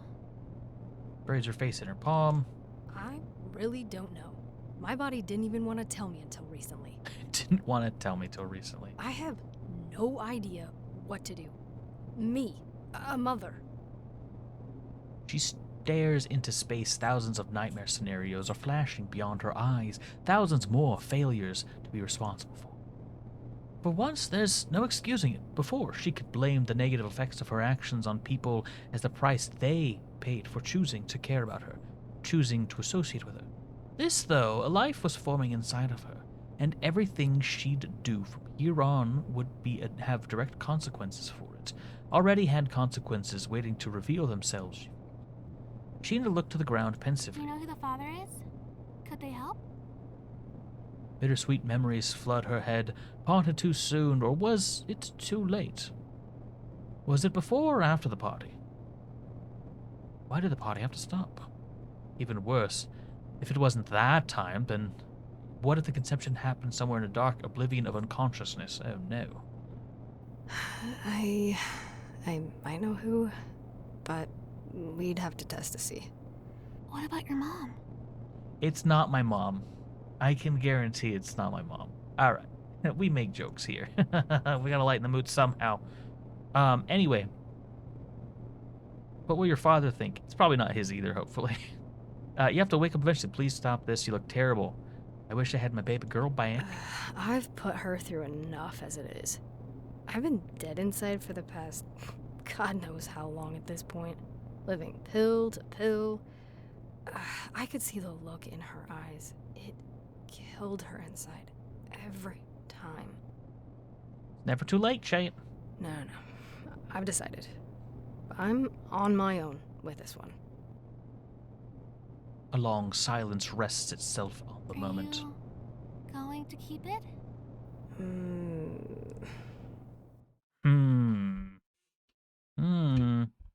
What was that? I feel like the more time goes on, the less of a grip I have on myself and reality around me. Losing my mind, seeing stuff. I really can't take it. No use worrying about it, though. I need to keep moving. Hopefully I can still catch up to Rich. After a long and exhausting chase, I finally catch up to Rich and the machine. This building looked remarkably better than the other structures of junk, which were usually absolutely wrecked. It was a kind of eerie, and I couldn't help but wonder how this one building stayed sturdy. Wow, we went pretty far. That was a lot of fun, Birdie. Stop. No. Go find Doofus boy. He likes the birds and being punched. He doesn't like being punched. He doesn't mind it, apparently. Anyway. Aw, Birdie's gone. I gave up correcting him on that point. I was too out of breath to give a shit. You want us to go inside, maybe? I think so too. Let's go. All right, here's the third guy, probably. Appearances can be deceiving. For as relatively nice as the building looked on the outside, the inside more resembled a trash heap aesthetically than I expected. Sad boy? Dude. We'll get back to our friend. Don't worry. While the building was clearly intact structurally, there were all kinds of garbage, scrap, metal, and tools strewn about everywhere. If you told me at the time that a tornado had just torn through the building, I'd believed you. What a mess. What is this place? It's my house. It's my house. A tall boy with a grumpy face and a black metal helmet wanders in, holding a strange flying machine from Birdie. Wow. What did you do to Birdie? What the hell are you? He means the little machine you have in your hand. You mean the drone? Yeah, the drone, not the birdie. It ain't a bird, moron. Got him. Birdie. Birdie. It's not, but it flies. Have you, never seen a picture of a bird? Or do you have holes in your brain? Do you have holes in your brain? I guess you're right now that I look at it a little bit closer. Lizzie, why didn't you tell me? I did, damn it. I mean, darn it. Give bird. I don't have time for this shit. You said your name was Lizzie, right? That means the kid with the detuned radio for a brain is Rich, I assume. Indeed. Correct. You wouldn't have any pucks, would you? Yes! Fucking finally. I'm looking all over for you two. Fucking fine. Stop saying cuss words. But you were just standing in your house. What do you think the drone was for? It's got a camera. I was using it to look for you. Wow. Well, it's really cool. Where did you get it? Made it myself. You would be junks if you know where to look. That's fair. Machine parts and electrical components lying beneath the garbage, just waiting to be put to use. Yeah, and you might suddenly get parked on by a car, but makes him happy. Sometimes people look down on those that spend all their time in junks, let alone a guy who lives here. But, you can kind of admire it. Takes a lot of resourcefulness to be able to wade through the garbage and scrap and find things useful. That's amazing. So, is that the camera on the front? He nods proudly. Whoa, you're able to see the pictures, though? How were you able to see the pictures? It has a UHF transmitter on the rear of the chassis. It can beam a signal back to the antenna on my portable TV. I have to be careful, though. If I block the line of sight between them, the signal doesn't come through. Talks excitedly and fast. It's a little hard to follow all the details. He seems really happy to talk about it, though. Wow, I didn't understand much of that at all. I think he's saying the drone sends the pictures to the TV so as long as they can see each other. Oh, I see. You're using that to look for us. How did you know what we'd look like, though? We're strangers. Yeah, I didn't. I didn't. So you just found us by accident? Yeah. Yeah. No, Rich is great. I like Rich a lot. So really he just wanted us to think he was using his drone for something productive, and he was just playing with it. So you're just having fun with it, weren't you? Anyways. Get going. Gotta do what Mother says, right? Even if it's sending us to a fucking grave. I'll be back in 5 minutes. Just gotta grab my box of tools and shit. This dude. Just gotta grab my tools and shit. Fucking tools. Notice Pux's nose suddenly scrunch as he lets out a cough. He waves the air, trying to waft the awful scent away. The meat in my pocket oozes in embarrassment. I keep my mouth shut. Rich stands there, oblivious and nose blind to the smelly flesh at this point. Puck simply shakes his head and leaves the room. You got some stanky meat? Yeah, we should snark for it. What? Either make your way back to the Mother Matron's monolith. You're fantastic. Go talk to the creepy cult lady or whatever. I wonder what this punishment even is. The monolith sat tall, looming over us as if we were pitiable little slugs ready to get squished under its boot. The sky always looked different here, looked wrong somehow. The normal and ever-present set of pillowy clouds congealed into its fluid jelly that seemed to want to slither inside the tower, though through every small crack and opening, and swallow everything inside. It never would, though. I mean, it simply maintained a comfortable distance from the tower out of fear. Hilarious. A fear that was starting to make its way into me as I gazed upon the monolith.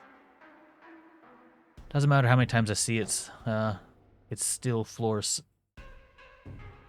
me how huge this thing is. Wow, I've never seen this thing up close. It's so big. Yeah, that's big, all right. That's big, all right. Puck stormed past us. Went inside with his hands in his pocket. Rich and I followed Puck's inside, brows furrowed, and somewhat offended. Offended. Lobby was a bit underwhelming. Compared to the rest of the building, it was also considerably more damp than I thought the Mother Matron would like it. For some reason, I thought someone would be meeting us here. Apparently, there's no welcome committee. There's an intercom, though. A what? Over there. Gestures to the strange box on the wall. It's an intercom, something you use to talk to people in different parts of the building. You really are smart, huh? How does it work? Well, I've never used one. Just read about them in some old books I found. Think you're supposed to press the button and talk to it? Oh, wow. With none of us wanting to actually press the button, we stood there until awkwardness decided the rest itself on the moment. So, you're gonna press it or what? I didn't know I was supposed to. Well, of course you are. You wanted to see how it works. Best ways to do is use it. Yes, get it. Pressed a finger on the button. What do I say?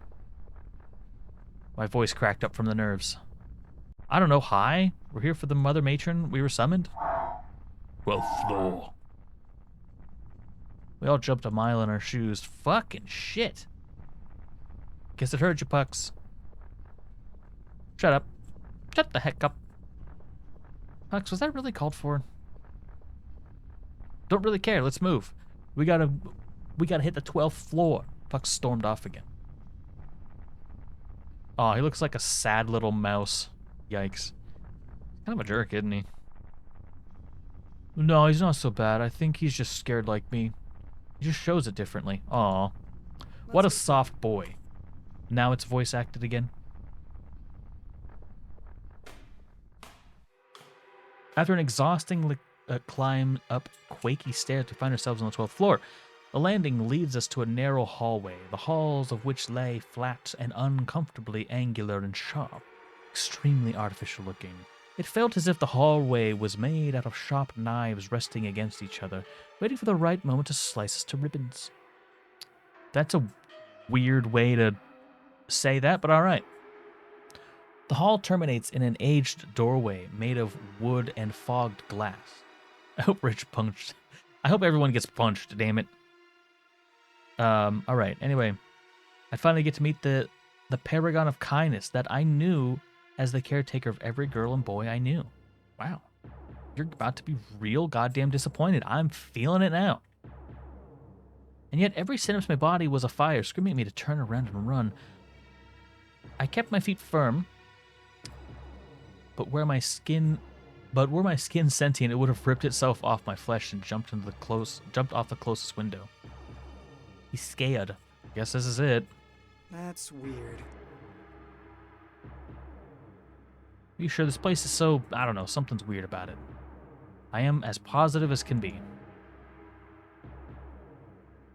Well, it's nice of you to volunteer to go first, Pucks. God damn it. God damn it. You're kind of a jerk. You're kind of a jerk.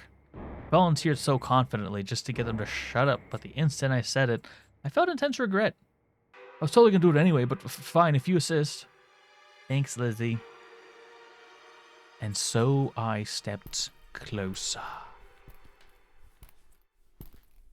And then there was a minor jump scare.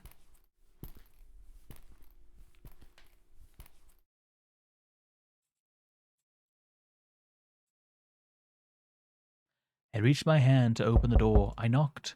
Hello, we're here at Mother Matron. We're coming in. We're coming in. Get it. I'm going to find it locked, huh? Eek. Look out, it's spookiness. Silence filled the hall. Are you Mother Matron? Hello, anyone there? Silence filled the hall yet again. Then a crackling, static buzz leaks from the ceiling above us. I looked up to see a speaker above us. FBI opener. The warm, tender voice, laced with static, drips through the perforated disc in the ceiling. Yes, my darlings. Your Mother Matron is here. You are all ready to do what I asked of you, yes? Boss fight's available, by the way. Thanks so much, my boss. We're here, aren't we? Let's get on with it. I'll elect to ignore your impudent tone, Pucks. For now. Wait, aren't you gonna come see us? No, my children. I am unable to leave this chamber. I have kept this a secret so as to prevent panic, but your Mother Matron is very sick. Oh, nice cough. Nice fake-ass cough. A raspy cough erupts through the speakers, hissing and peaking. Alas, I must remain secluded. Yeah, I don't buy this at all. Doesn't even have the courtesy to see us off before she sends us to be butchered. Fox. You have something to say, Punxsutawney? No, just wondered when you're gonna get to the point. Because of my illness, I am unable to carry out the grand mission of the collective. It is what you have been. I actually love Pucks and this challenging of authority stuff. Grand mission. What's the grand mission? We seek the womb of paradise, my beloved. I don't like that. It is no secret that life in the boarding is difficult. I have tried my hardest to make it as wonderful as possible for you all, but there's only so much that can be done. I dream of a future where we can leave the boarding and travel to a place of peace and love and kindness. That is what the womb of paradise is, my dears. It is your real home where you all belong. Guys, I don't know if I like the mother matron. I think she might not be what it might not be, you know, might not have our best interest in mind. So that's what the surveyors are meant to do. Search for the womb of paradise in the... Yes, the honorable surveyors are to carry on the mission of seeking the womb of... Search for a MacGuffin in a creepy dark tunnel. We get it. How will we know what it looks like when we're supposed to find it? You are fortunate that I have patience for such impudence. You will know it when you find it. It is a paradise beyond measure, possibly resplendent and exciting. A place where all your troubles will melt away like ice. Yeah, I don't believe that for a second. Find it, should you succeed in doing so, you are to return to the boarding so that you may guide your siblings on the great journey. Am I understood? Any? Yeah, I have one, Mommy. Why haven't we heard about this grand mission before? The womb of paradise sounds wonderful. Wish I could have started looking for it earlier. I would have been right by your side the whole time searching if possible. Rich, my dear boy, the womb of paradise lies in the dangerous depths below. You are only going... Oh, this did get weird. You're right. ...necessary. Were I not in a state of unwellness, I'd make the journey myself. I do not want to compel my children to delve into the darkness unless I have to. I don't believe you at all. I really don't. I see. It's so considerate of you, Mommy. Stop calling them Mommy. Ugh. I have a question, too. Is there anything you can do to help us succeed? Anything you can give us? Some advice, maybe? Near the shaft leading to the crepuscule is a locker room filled with various items. You are free to take anything from there that might be of use. Interesting. As far as advice, all I can offer is to never give up hope. Keep seeking paradise, even when it feels impossibly out of reach. I have a question too, Mother. The word mother leaves his lips like a loogie. It's like he hates the word in his mouth. Why would you pick us out of all the kids you could have picked? Why us specifically? She starts coughing. I must rest now, my dears. Please hurry. I do not know how much longer I have left for this world. I must bring you to paradise before I depart this mortal coil. Huh. Be vigilant. I love you.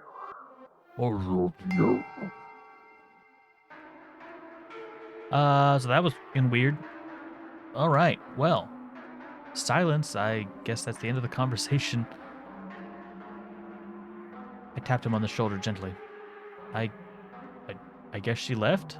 He continued to glare for a moment, but finally turned away. Let's go already. Pucks made his way to the stairs. Rich and I exchanged look and followed suit. Alright, chat, it's time. Wordlessly, we went down the long set of stairs to the first floor. It was less tiring than going... It was less tiring going down than up, fortunately. The locker itself sat in the hall to the side of the stairs, positioned toward the back of the monolithic structure.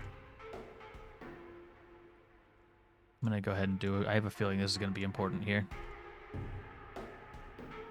The lockers themselves were in terrible condition. Most of the doors had either fallen off or were seemingly kicked in. We were still shaken from the conversation with the mother matron, but we tried our best not to let our fears manifest itself. Rich was the first to speak. Eesh, smells horrible. No kidding. Let's get our shit and get going. Carefully avoiding puddles of scummy tiles, Puck stepped past Rich to the lockers. He began rooting through them. What do you see? Nothing mind-blowing, but something's better than nothing in this situation, I suppose. Here.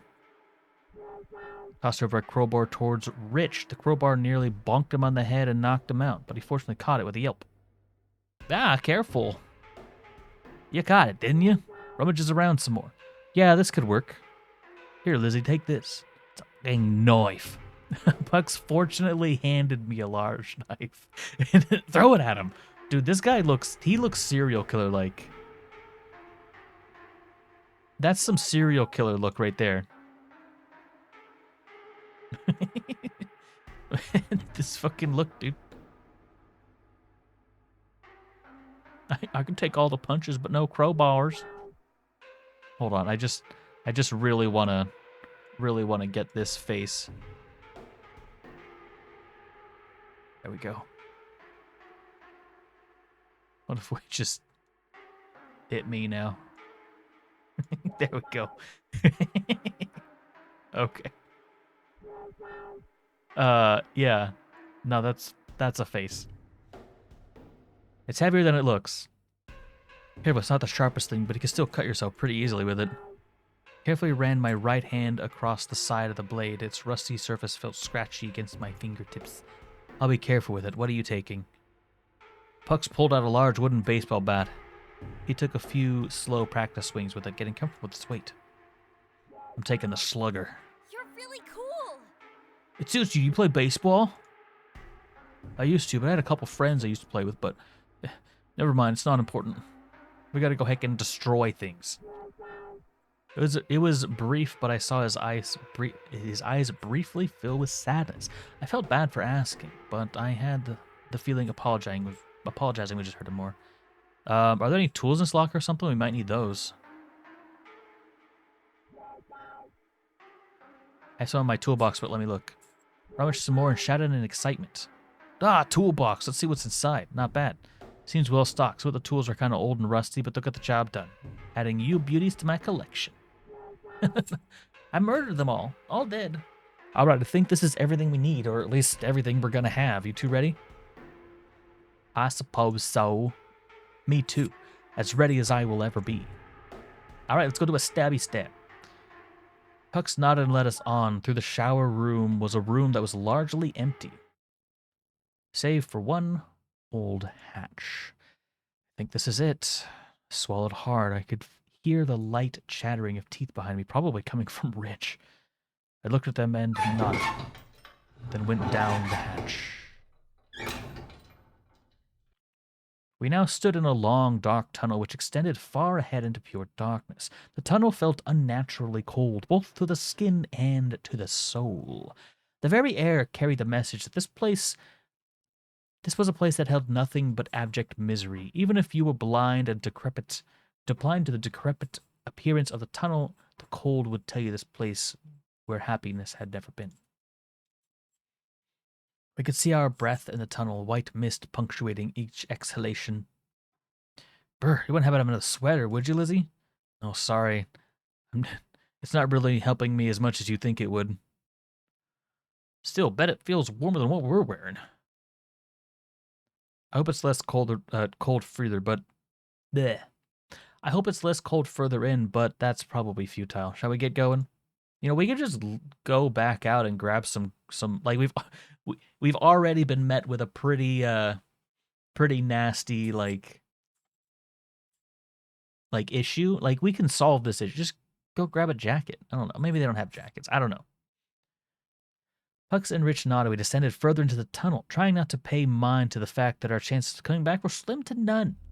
The craggy tunnels were illuminated by lonely light bulbs, which miraculously had not burned out. Who knows how long they'd been burning down here?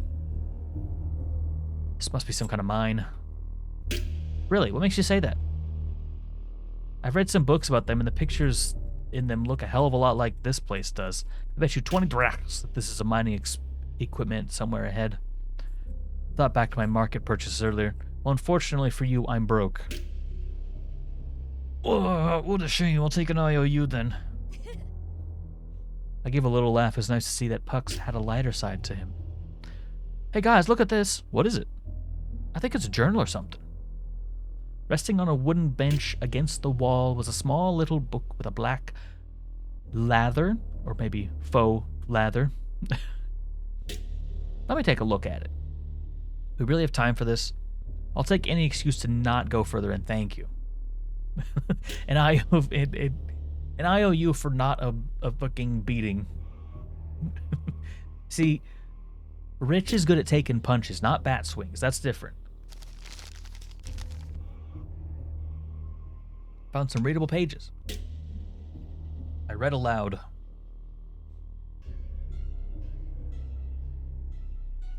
I love... Okay, hold on.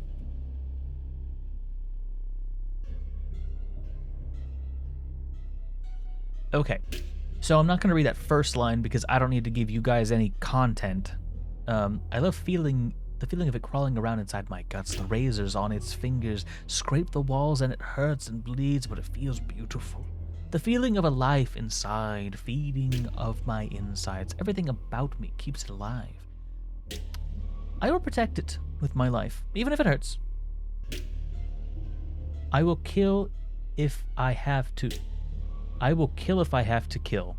I will pillage if I have to. Oh, okay. When I will rest as dust to be blown off the top of an old shelf, scattering into the air as grain, remembering not for how I stood, but for the thing that grew inside of me. This is an allegory for babies, probably. I cannot wait for it to hatch and crawl out between my legs. Yes, it's kicking. It's a baby. Hatch. I don't know if I like hatch, but what did any of that mean? It sounded like it was written by some with a few screws loose. I wouldn't mind. I wouldn't read that much deeper into it. What's that? I don't know. Everyone look around frantically. Get the bat ready. You're in danger. I'm in danger. Chuckles. What the heck was that? Someone spoke directly in my skull. I didn't like that, but before I could question it any further. Ugh. Chat, it's that. Saw something that my mind could scarcely comprehend. It was a goop monster. A horrible lumbering tower of meat with glassy blue eyes that stared in cold hunger and malice. It writhed in the distance, a living nightmare that was delighted to know that none of us could wake up and escape. It was hard to determine exactly where its attention was drawn. It was clear that Rich was in its sights.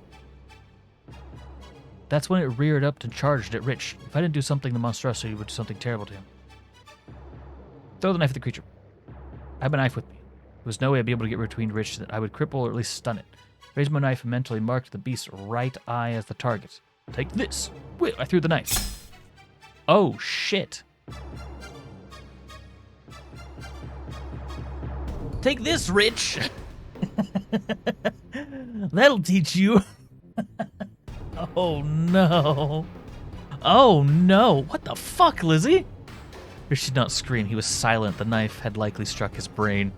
He went limp and fell to the ground. I killed Rich. Rich was dead by my hand. I was in disbelief. I stood there frozen, complete shock. The beast did not wait for me to grieve. It lunged at me. Lizzie. Murdered. Pain. An eruption of fire in my chest that flared down the whole width of my torso. The accumulation of millions of tiny little pins prickling their way through my flesh. While I stood there in complete shock, unable to comprehend the manslaughter I committed, the creature charged and impaled me with its filthy teeth. The saliva that had coated them burned my insides. I could feel it turning my vital organs to a slurry of protein, so that the creature could suck down its gullet. I collapsed, pucked, screamed my name again. I didn't hear it, though. I was already gone. It had claimed yet again.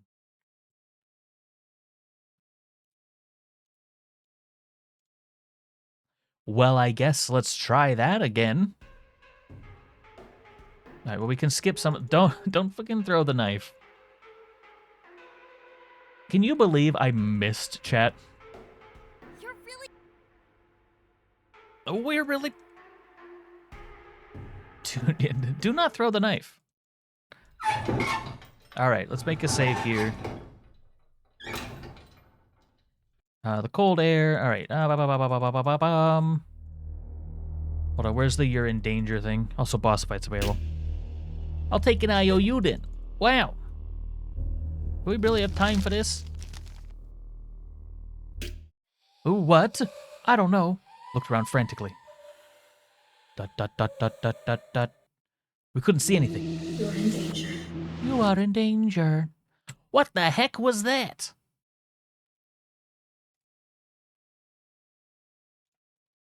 Let's go ahead and do that. It's like someone spoke directly inside my skull before I could question it further. What the heck frick is that thing? I could scarce comprehend. It charged at Rich. Yell out to Rich. I had to warn him. Time slowed. I needed Rich to run, turn around, block, do something. He just stared at me dumbly. Oh no.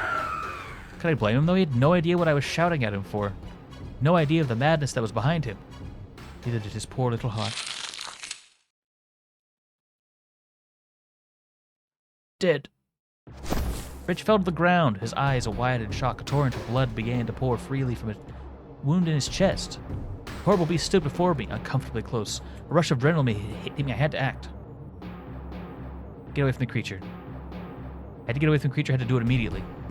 Without really thinking about it, I ran to Puck's, making my reptile brain remember he was carrying a blunt weapon. Get behind me. I did so. He held his bat He held his bat raised, his breath rapid, his eyes wide. He stared the creature down. The creature would rear up and attack, an action which Pucks would respond by swinging the full force of his bat. Like a snake waiting for the right opportunity to snatch the little mouse in its gullet. I have an idea, Lizzie. Get its attention. What? Just trust me. Get it to go towards you, or at least away from me, you slimy jerk. No, seriously, just... Bro, you gotta trust me. I didn't have any better ideas. Fine. I stepped to the side and it seemed to keep its eyes on Pucks. I had some room to think now. Maybe I was able to lure the creature away from them. Throw the strange meat. I remembered. I was still walking around the gross, stinky meat in my pocket for some reason. Hey, Bug Eyes, take this. The creature's attention immediately left Pucks and was absolutely... It absolutely was in love with that disgusting slab in my hand. You want this? Go get it. Wow. Landed far back the beast with a sticky slap. The creature immediately darted off after it. Good work. Come here, you ugly motherfucker. Jesus Christ, that was loud.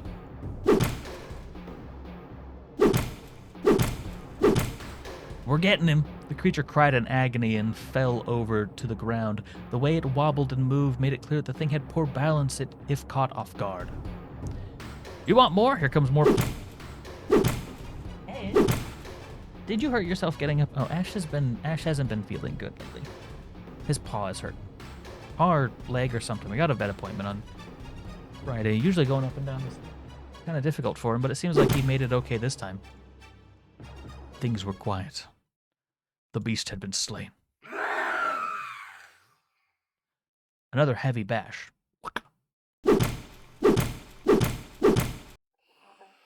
Beast was lying on the ground, twitching and wheezing horribly. Its horrible blood stank of metal and rot and pooled on the ground beneath it. With a pathetic little whimper, the creature stopped twitching. Its giant eye lost expression. I saw nothing anymore except eternity. It was dead. It was also not the only thing that was dead. Ranch! I ran to Rich's side. He's still lying, his eyes frozen open from the shock, with the rest of his face expressionless. From a certain angle, I could see him as a person staring up at something frightening that hung just above the quiet. From another angle, you'd realized he was missing his own heart and that you could see straight through his chest. He could fear nothing anymore. Looking at the gaping hole, you'd see stream, blood, and horrible bubbly concoction of monster saliva burning through his flesh. The creature's spittle was eating away at his insides, dissolving them into a thick soup. I felt a lot of things at this moment, so many things that they all blended together to feel like nothing at all. I could not blink. I dared not close my eyes. Right a blink, in that incredibly small instant of darkness, I'd experienced hope. A hope that oozed out of every atom of my body. I was simply dreaming. A hope that when I'd open my eyes, I'd be back on the lumpy bed with a scratchy blanket. This was not a dream. This was cold, biting, raw reality. It was unflinching and unyielding. I took great delight from watching my pain watching my brain squirm in helplessness, trying to comprehend that it just potentially experienced the worst thing it could ever experience. Rich was dead. He would never come back. He was gone forever. God damn it. Pucks turned back to the creature. You son of a bitch, you fucking con, you disgusting, terrible. Fuck you, fuck you, fuck you.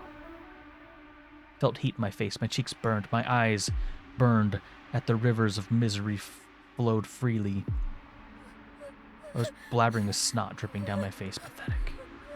I would have cried until my flesh ran dry, and I'm certain Pucks would have reduced the beast into a pulpy puddle if we didn't hear that sound. The creature was not the first, and it would not be the last. More were coming. Fuck! Snapped out of his furious beating. I'm sorry, we have to go. I want to save... I want to see if we can save what's-his-face. I don't think we probably can. I at least want to make the saves at certain points. So, like, this save was before Rich died. I'm mostly just curious. So I'm going to start saving over and over and stuff. We ran. Ran faster than I ever ran in my entire life. Hoping beyond hope that we'd end up... Well, like, if I push him out of the way, I probably die, and then the game's over. Hoping beyond hope that we'd end up somewhere at least an iota less dangerous. Oh, God, we're here again. Oh, I'm back here. I didn't even fall unconscious that time. Jeez, my memories are... Jeez, though, my memories are so vivid. It feels like it's happening all over again, like I'm really there. Maybe those aren't memories. Maybe this place is a memory. Or is it a dream? Maybe both are dreams. Are both... are real? Happening to me at the same time? No idea how that would work. Before I can ponder it further... Have you ever wanted to look through the eyes of others? Yes, actually. Once there was a boy named Hector who dreamed of doing that. So he gathered the eyes of his sister and tried to put them in his own head. I'm not going to do that, though. I don't think that's how that works. It didn't work. He Yeah, I know. full dark after that. A shame. A shame. I like this character a lot. Those would have worked better. The messenger knows a better way, though. I suppose that's what it calls itself. The messenger? The messenger knows a better way, though.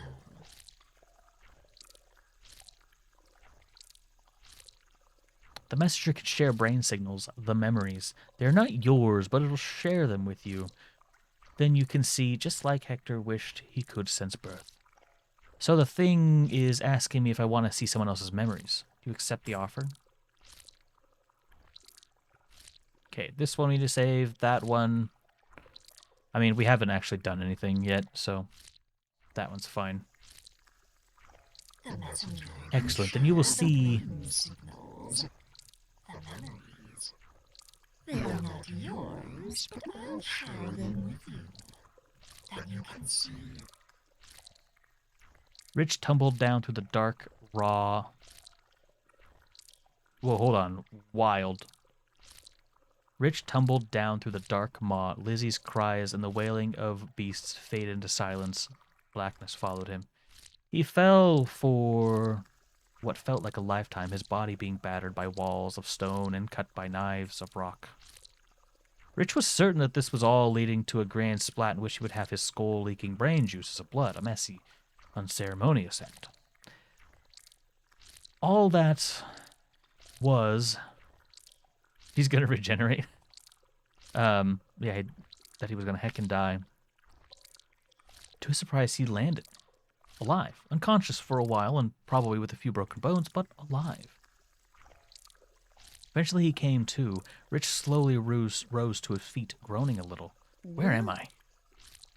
He tried to look around, but it was all a dark sea of ink.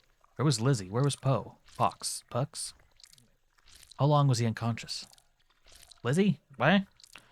Called but no response. He was all alone, deep in mother knows where, from any home and any sense of comfort and safety. The only solace he had right now was that as far as he could tell, he was just alone. The beasts from above had not followed him here, knowing that was some comfort. As the silence hung in the air, a deep weight in Rich's stomach turned into a solid mass of grief, warmth in the back of his eyes, and then a lump in his throat. Small rivers begin to trickle from the corner of his eyes, and the dam breaks, and the lonely boy sobs loudly and messily for an inordinate amount of time. All right, big words, Chad, big words. Yeah, I don't really know what's going on exactly here. Eventually his throat grows raspy and hoarse, and his eyes dry. He wipes his face with his sleeve and rubs his eyes. Composure returns. Rich is sad, TT. Nothing in this life had ever prepared him for something like this. For all the things he endured in the boarding, they were at least human threats. People were somewhat understandable. They had wants and desires that he could reason through eventually. Make sense of the things that happened to him. Moreover, if something was to happen to him, someone would find out. Someone would know. He might be in pain. He might be getting kicked in the... He might be getting kicked in the balls for his rat, which might even get abducted by the ACs for interrogation, whatever that entailed. Someone would behold his pain. Someone would recognize that he had in fact existed, and what happened to him would be recognized. Someone would recognize that he had in fact, even if their knowledge of him was superficial. Maybe someone would even make a marker for his corpse. At minimum, maybe another slash on a sad tally on a sad chart, rather. It would at least be something to him. This is called For Mother Matron. It was released... Actually, this game was released in 2022. I just looked up top there. Here, though, he could feel his bones. Feel in his bones that it was a place of... I'm not sure what that word is. I would assume it means something like opposed to. I just don't know how to say it. And none would ever find him down here. I have to find a way out. Hey, we're voice acted again. Let's go. With a small but bright flame of resolve in his heart, Rich wheeled himself forward. For a while, he stumbled through the darkness, taking small, tepid little steps to avoid tripping and falling on his face, or Mother forbid down another hole. He walks for so long, he's unsure if he's even really going anywhere. His steps echo and travel down the cave system. He tried stepping softly at first. The thought of the noise attracting something dangerous terrified him, but when nothing came, he transitioned to a brisk walking pace. Where even was he?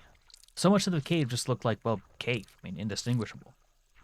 The cryptsicule was meant to be vast, possibly even endless. There might not even be a way out, he realized. This was going to be it, wasn't it? He was going to die here. A scared boy named Rich, who only ever wanted to find friends and love and a roof over his head. He always tried his hardest to be kind to everyone, even when they were not kind to him. Be the callous on the working hand.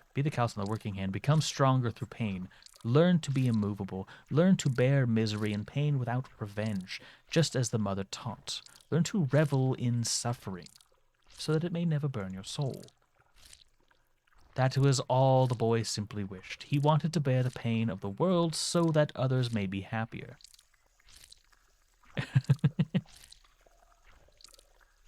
Yeah, I mean, there's a pretty interesting narrative. This is a free game, by the way. You can experience this for yourself. It's totally free. And so Mother would be proud of him. But what did all that get him in the end? He did exactly what the mother said to do, or at least as best as he could understand her teachings. He really tried. He was supposed to know the characters of everyone's heart. She should have known this. Was this punishment? Had he been wrong all along? Was he really a bad person despite his efforts? Or did Mother simply not care? No. Maybe he did. Maybe what he did wasn't enough. he was physically incapable of being the person the Mother Matron wanted him to be. Why was he made this way? What did he do wrong? Why was he made so wrong? His cauldron of feelings boiled inside his throat, making his eyes unfocused and his steps become unconscious. That's when he suddenly walked into an obstacle. Ow! There was a door built into the cave wall. He didn't even notice it coming. He was lost in thought, but his vision was dark before. It's like it appeared right in front of him. That couldn't be, though, right? Rich looked behind him, unsure of what to do. Should he go through the door? Boss fight's available, by the way.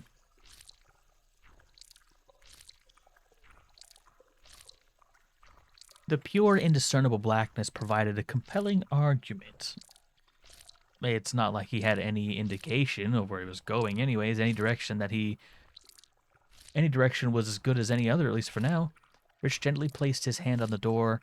He swallows a hard lump in his throat and breathes. Finally, he pushes the door open and walks inside. Through the door, Rich found a rather nice living space. By the looks of it, a wooden cabin just sitting in the dark caves? There's a fireplace crackling with delightful warmth. Pots and pans and mugs, empty bottles, some full bottles, silverware, a bed in the corner. Very strange. Where did this thing come from? Someone lived down here. How could someone even live down here? Moreover, how would it be possible for this place seemed better living than any place in the boarding? What is this place? What is this place? A hand touches Rich's shoulder. Oh my. Rich jumps in his own skin, whipping around at the fast speed he's stepping backwards, fearful of what he's going to face. Calm thy nerves, boy. Calm thy nerves, boy.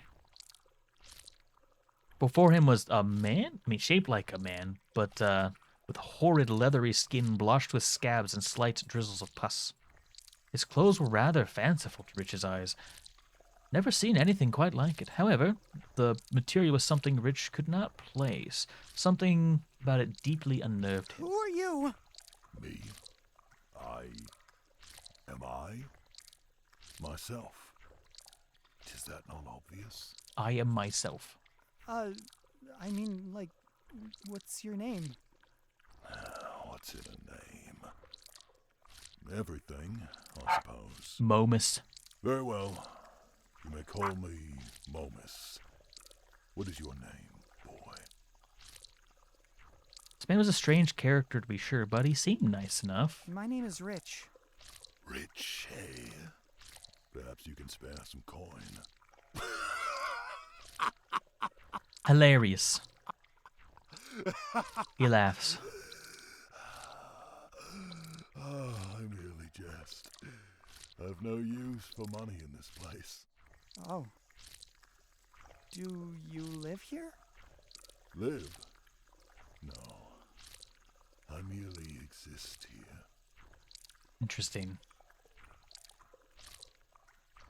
Is there a difference? Living is a diseased state that consists of pain and an all-encompassing fear of death. And, if you're a mutant of nature, a desperate desire for meaning to be woven from chaos itself.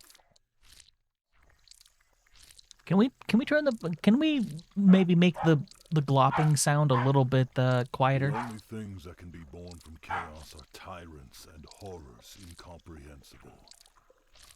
And my mother, I suppose. Same thing. And my mother.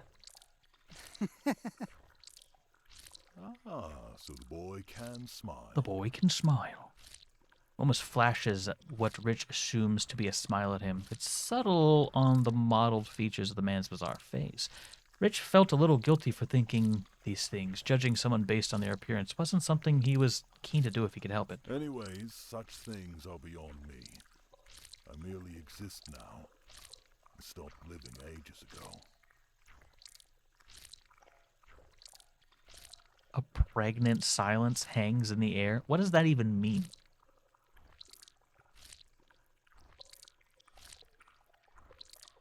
Then a savory smell of stew crawls up Rich's nostrils. His stomach lets out a loud groan of hunger. A combination of time and stress left his stomach empty and ready to eat itself.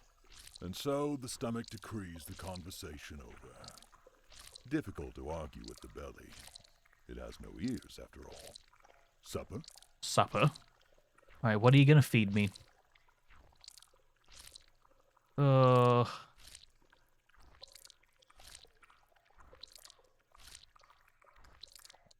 Hearty chunks. A simple stew.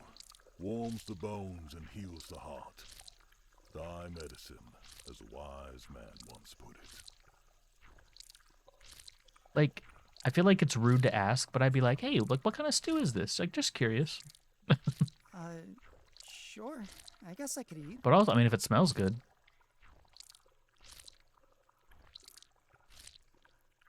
Rich pauses for a moment, staring at Momus, trying to read him. The misshapen man simply nods with a smile. Rich stares for a moment before finally turning to the bowl of stew. He really was starving. He carefully spoons out a mouthful of stew, trying to get a little bit of each component to fit in just right. A gentle stream crawls towards the ceiling. Wait, what? A gentle stream crawls towards the ceiling? Steam! Fuck, dyslexia. Rich blows on his spoon, then carefully sips from it. It's the perfect temperature. The flavor envelops his tongue warmly and tenderly. A medley of savory flavors, a hint of salt in the back, a delightful crunchiness to the veggies. And that was the last time... When was the last time Rich had ever eaten a vegetable? They were pretty hard to come by sometimes. Good. Switch flips. Rich begins rapidly spooning mouthfuls of the stuff into his face, slurping it. A curio, to be sure. A soul such as thine has not been here in a while. Let soul? Alone one of your patheticism. Patheticism? Okay. What? Was that an insult? What? What? Oh no. Oh no, Chad, he's getting violent now. Suddenly, Mormus throws the bowl of stew across the room. It splatters against the wall with a violent crash. I'm saying you're pathetic. Are you deaf too? Brain like a mule? Will blubbering those big fat baby tears get you back home? Easy, buddy. We're just different people, man. I'm sorry. I didn't mean to offend you. I didn't mean to offend you. Rich jumps out of his seat and steps back before Mormus lets out a shout. Stop! He stops dead in his tracks. Sorry. Then a nightmare unfolds bluntly in front of him. I'm so sorry. So sorry for being alive. I'll give you anything you want if you leave me alone. My pride, my dignity, everything in my wallet. Take my kidneys. Take it all. I'm worth absolutely nothing at all. Ooh. I'd be worth more dead than I am alive. Little weird. No, stop! Stop using my face like that! No, not mule brain. Dog brain. The weak one of the litter. The one that gets shoved away and pissed on while his brothers and sisters suckle mommy's tits. I think I'll teach. You felt terrified about being sent down here. Yet you were also so full of joy. Why is that? Could it be that, even back home, in the place where you belong, no one loves you? No one cares about the weak little mutt, You were overjoyed at the idea. You thought it'd be like a story. That this would be the miraculous moment you'd make some friends for once. Am I right?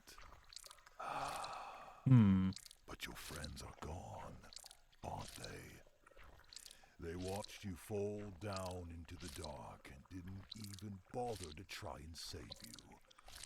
They left. No, they'd never. They would never. These people I just met. What people used to do back when I was a spry young one. Do you know what my people did with the weak puppies? We threw them away. carrion. Although, I think you're at least a grade higher than carrion food. I mean, technically they did. I mean, they did have to go though, and he was already dead. Sister will want you. Going to enjoy that delectable suffering inside you. Your eyes look scrumptious, though. I'll enjoy those. I'll dance them on my tongue like grapes and shred them between my teeth. Please don't. No! Get away from me! Ran to the eggs, but the door was closed and locked before him. He feebly bashes and bangs on the door, but he cannot escape. Rip. The memory cuts off suddenly. I'm gasping for air, terror and fear flowing through my veins. Richest terror. Oh my god, that was... That's a fun laugh. I like that laugh. Before I have time to process it, the messenger is back behind me, fiddling around again. It sounds like she's moving a cable, plugging something in. The slurping sound groans faster. This world fades again. Help, I'm slurping. I don't know how long we ran for, but eventually the horrible cacophony behind us gave way to silence. We were safe for now, hopefully. I think we can rest for a minute. Bucks leaned against the wall while I sat on the ground. We were drenched with sweat and terribly out of breath. Should we go back once we're rested? I don't feel right just leaving Rich to rot back there or something worse. Nah, it's way too dangerous. You heard all those things. Going back would be suicide. He stands there a moment, huffing and puffing. He takes a few deep breaths, and his composure returns. I really do. But we gotta focus on our own survival now. Yo, Grumpy Fox with a victory? He was right, and I hated that.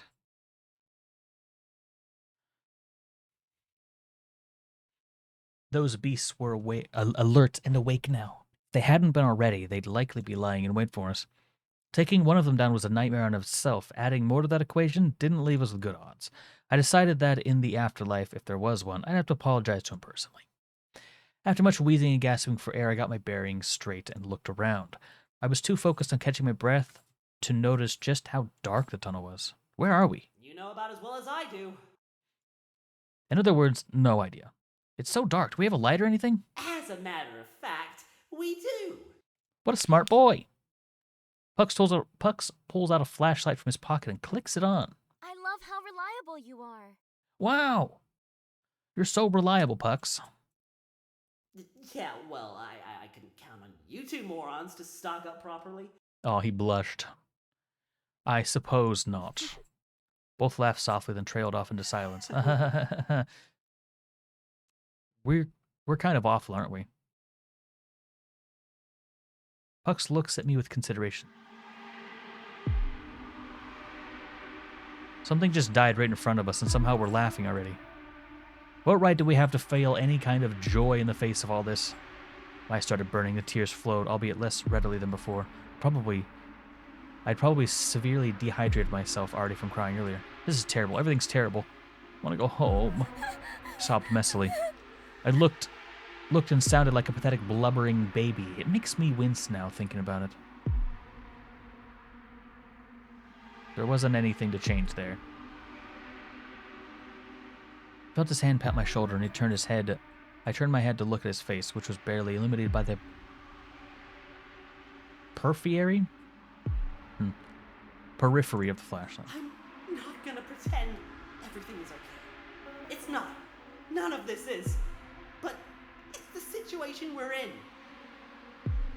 Gotta figure it out. What happened to Rich wasn't your fault. We were fighting for our lives against some horrible fucking creature. We had to improvise and figure out how to deal with it. We weren't taught how to deal with any of this. That's true. Maybe a little training course would be good. Bad of a person, Liz. You're scared. I'm scared too. We just survived some shit. You're alive and you're doing your best. I think most anyone would forgive you for an awkward laugh. No laughing. Chat, anyone who laughs gets And if banned. not, fuck him, honestly. That is a good attitude. I love that attitude. I suppose you're right. Thank you, Paul. No. Here's the thing. I think he actually suffered less from the throwing knife. I mean, if he was gonna die anyway. That was pretty cool of you. Just speaking the truth is all. Thanks. Still, means a lot, Pucks. Gave me a warm and comforting look. It suited his face poorly, but it was lovely to see nonetheless. Not to ruin the moment, but we should get going. I'm not a fan of standing around in a dark-ass tunnel. Ooh, an ass tunnel? Hello. Me neither. Let's get going. Continued at a brisk but manageable pace. This tunnel was really, really long. Silence was eerie and deafening. Wait, I had to fill the air somehow. Hey, can I ask you something? I don't know. I haven't heard the question. Rolled my eyes. Mentioned you used to have friends that played baseball, didn't you? Yeah. Why can't you play with them anymore? Did something happen? Yeah, something did. They got sent down here, didn't they? Care to elaborate? Would prefer not to. Was it something bad? No, I just don't want to top it because it brings too much joy. Of course it was something bad. Oh, no. Gee, sorry. Ugh. Really, I'm sorry. I didn't mean to upset you. I shouldn't have pried. Apology accepted. I breathed a sigh of relief. Awkwardness encroached. Silence became home again. Kept my eyes glued to my shoes. I had friends that got sent down here. Yeah, of course. My eyes widened as I quickly turned to look at him. They got one of those letters, you know, like the ones we got. My friends Rocco and Wallace got them. They didn't tell me outright, but I saw the signs. But that's fine. Out of nowhere, they got all withdrawn. They came to see me at my place like casual, but it was like different. They looked me in the eyes when we talked and even looked directly at me. We're focusing on something thousands of miles away. Then they were just gone. Never heard from them again. Or at least, I didn't hear from Rocco again. Wallace came back. You know how that all goes. He couldn't speak a single word properly, shaken like a dog. That fell in ice water. That look in his eyes, man, that pitiful expression. He wasn't really Wallace anymore. I mean, he had the face and the name, but everything that made him Wallace was sucked out, gone, just disappeared. I'm so sorry, I had no idea. It's okay, well, it's not okay exactly, but you didn't mean any harm. It wasn't your fault. Is that why you hate the Mother Matron so much? Pretty much. I didn't exactly love her before, like everyone else did. It's hard for me to put my hope in shit that I can't see with my own eyes, you know? Seeing Wallace like that, I can never forgive that person for letting that happen to him. YouTube doesn't like the C word, so, you know. She got my friends killed for who knows what, and who knows how many before them. She can feed us all that bullshit about it being necessary and unavoidable, but I don't buy it for a fucking second. Can't say I blame you for feeling that way. I'm really scared. So sorry you went through that. Said so. What? Kind of hard for me to accept it. I really love the Mother Matron. I've written to her a lot, believe it or not. She would always say the nicest things. Always tell me how wonderful I was doing. She supports me a lot, even if it was indirectly. It's not like you're the only one. It's a lot easier to revere someone when they haven't stolen something from you. I couldn't really say anything like that. I didn't harbor the same hatred as he did, but I didn't disagree with him either. Plus, when we talked to her, something felt wrong. Her voice was nice and sweet, but the way she spoke to us didn't really seem that way. She kind of scared me, honestly. Tried not to focus on those thoughts, though, and instead decided to try to console Pucks.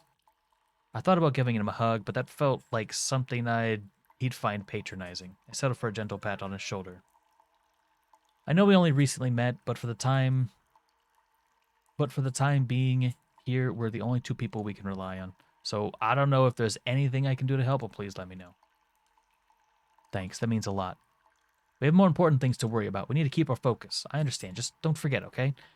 I flashed him a warm smile. Thanks. Are those hands? Okay.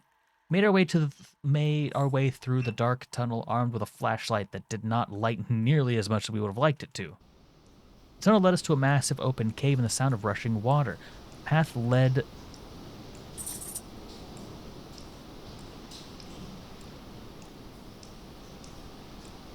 Thought I felt like a scrape on him.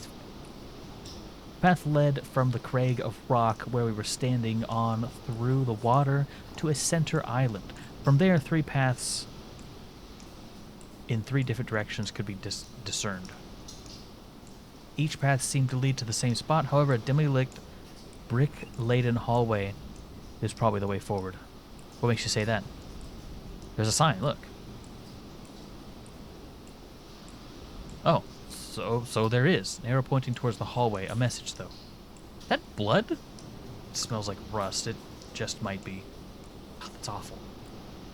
That's practically speaking.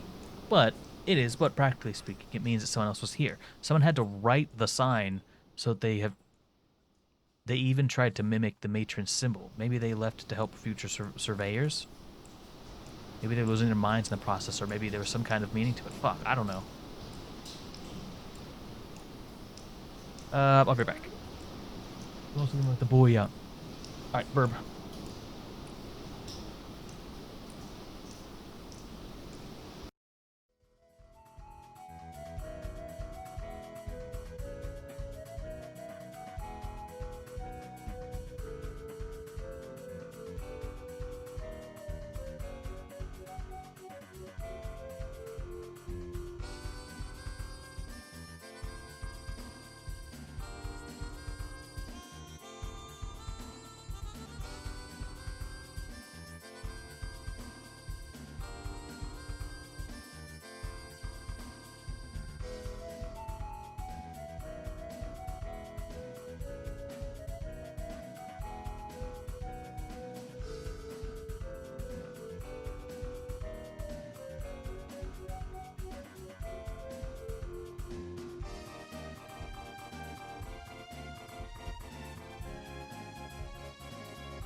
All right, shall we back? Okay, so we have this very, very questionable sign. All it was good for was fixing shit. I'm not looking forward to get my shoes wet. Me neither. We gotta go, though. Keep up your guard. I don't trust that sign, dude, honestly. Nodded and followed. If someone knew where it was, why wouldn't... then the mission would have been successful. There's another journal or something. And against a smaller rock near the edge was a thick book soaking in water. Bindings miraculously still intact. Why should I care? We could learn more about this place. A waste of time. The last one we found wasn't helpful. It could have directions to the womb of paradise for all I know. I highly doubt that. That's fine. Let's do it. I don't think anything is legible, though. Look at this. This shit's soaked. If it's not, we'll toss it back in. Picked up the book, let it drain a little, and carefully opened it. After some pulling and peeling of damp pages, I found one with text that wasn't a complete smudge. It reads as follows. One must embark on the muting to procure... The procedure can only be performed once, but it is by far the most intense and reliable way to hear her words. You must procure several materials. The first and most obvious is a blade. The older, filthier, and rustier the better. Please consult the weathering guide in the appendix if you only have access to clean and well-maintained blades. Second is a source of heat, such as a box of matches, a lighter, or a stove. The third and final object is a piece of metal that may retain heat.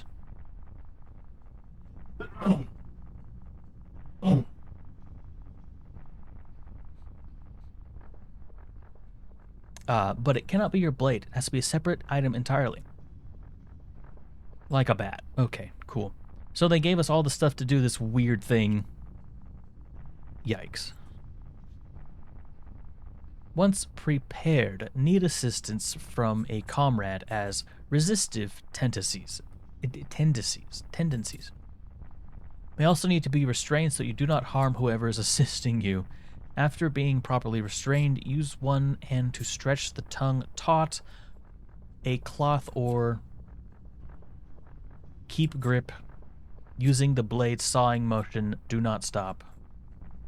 Retreat will disappoint her immensely. I had to stop reading at that point. What did it say? I wish I didn't do this. I don't want to think about that. We should get going. What? It was your idea. Well, it was a bad one. I just want to get moving. Seriously. Lizzie, what did you hear that? Oh no, chat. It's hearing things time. I hate it when he says you. Oh my god. Then right on cue, a blobby mouth of meat while gaping hole filled with teeth. With fucking dyslexia, dude. It's a like. Leapt towards me from... Oh, great, there's stuff in the water. I tried to get out of the way. The toiling creature, the furious torrent, pushing against me. Ow! Stop eating me! My leg was firmly lodged inside the maw of the pink bulbous terror, its large fangs burying themselves deep with my calf. The pain was teeth-clenchingly excruciating. If I don't do something fast, I'll be short a limb. What could I even do? I made a quick decision. I struck the creature. Boom. Plunge into the creature's head repeatedly. Fucking stab. Yeah, get it. No, my leg. Screamed out loud. I could feel my vocal cords rupture inside my throat. Shouted after me. It was drowning. Oh, I was drowned out by my fatal scream. More came, likely awakened by the scent of blood. I did not resist. I was really no longer there. I was reduced to the contents of many stomachs. A fire within the worst pain any human could ever experience. We got hacked. Bam, bam.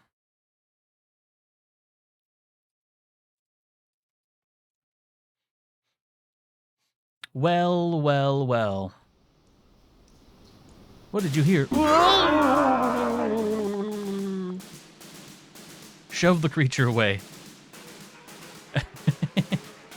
No way I'd get away fast enough. Shove the creature with both hands. Boom!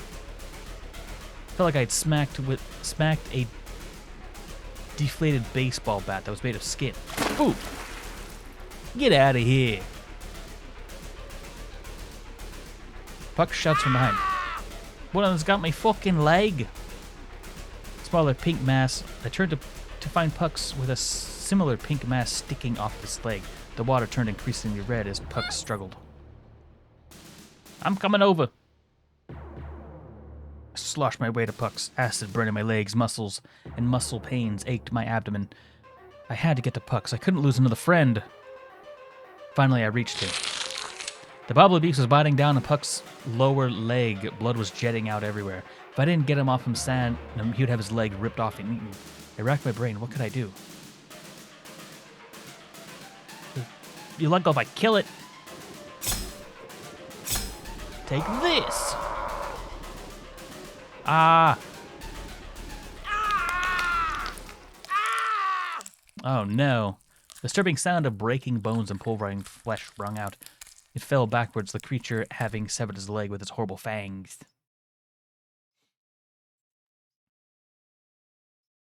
Darting everywhere, the water grew red. He sunk into the water. More came, likely because of the blood. I did not resist.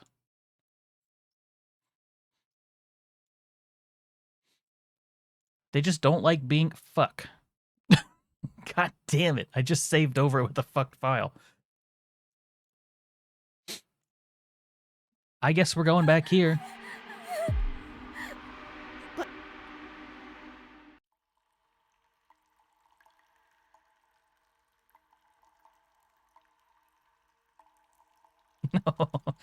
No doubt. Thank goodness we can just skip all this. Alright, there's the sign. Let me save here. Okay, so we read the book next. Oh yeah, that was your idea. Did you hear that? Is death permanent? Oh yeah. I mean, you can load, but technically, yeah, it is permanent. I mean, if you can load, I guess it's not really permanent, but... Did you hear that? What did you hear? Oh, no! Shove the creature away. Get away from me. It's coming at me no matter what. Boom, I pushed the damn thing. Landed in the water with a splash. Pucks was shouting, fuck, one of them got me. Oh no, Pucks, I'm coming.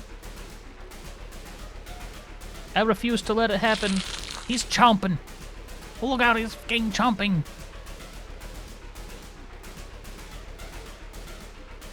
I quickly hooked my left hand under the creature's lip and pulled... Okay. Slid out of his flesh. I'm sorry, Pucks, I've almost got it. Hurry the fuck up. Use all the strength I could muster, and finally the creature was flung away as it came loose from Puck's leg.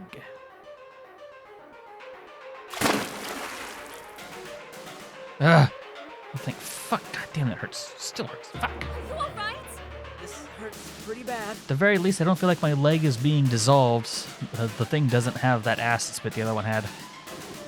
The water rippled and splashed in the distance. More creatures were coming. I had to come with a plan, fast. I looked around. There were 3 paths. First was a direct path right to the entrance, straight through the current. It was undoubtedly the shortest, but the pushback of the water might nullify that boon. There was a path to the left that looked easy to reach and circled around the area before terminating at the entrance. It was a long run, but arguably the easiest. Overall, the third option was the opposite. There was a path I could see on the right that was almost as short as the straight-on path, but out of the water. Shortest distance wouldn't even have to wade through the running water. However, I would have to climb a somewhat steep rock face. Not impossible, but definitely tricky when we're drenched in a hurry. Just decide within the next century, it was showtime. Take the longer path to the left. We're going to the left. Right behind you. Waded through the water as fast as we could and made it to the path. As soon as our shoes hit solid ground, we took off running. Unfortunately, the injury in Pucks' leg had severely reduced his speed. He kept limping pathetically. The extended stress on Puck's leg had grown unbearable. I tried to use all my strength to carry Pucks along, but it was of no use. The beast swarmed inwards from both ends at the path and descended upon us. The horde leapt. They didn't just want our blood, they wanted to feast on all that we were. Oh no. Oh, they did feast. Their sharp teeth shredded our flesh like paper. They took big mouthfuls of meaty chunks. I never thought it was human possible to experience such a painful, relentless agony. It was exquisite. My vision sinking in... It was exquisite. My vision sink into inky blackness. All right, anyway. Stop screaming when our last neurons were swallowed. Drifted into the void, chant. Yeah, load here. Help, it's a spooky guy. Shove it. I wonder what happens if we try to shove this one away. Pucks, I'm coming. He's being chomped. Push the creature underwater. I don't know what gave me this idea. I don't know what gave me this idea, but given that the creature seemed to like to hide in water, I wonder if putting it in water might encourage it to let it go. Maybe the creature would assume it successfully killed its prey. Or perhaps it just really didn't want to get my hands anywhere near that creature's arm. And I still... Pucks, I'm going to push it underwater. Why? Just fucking... Fine, do it. Pucks couldn't help but shake in pain.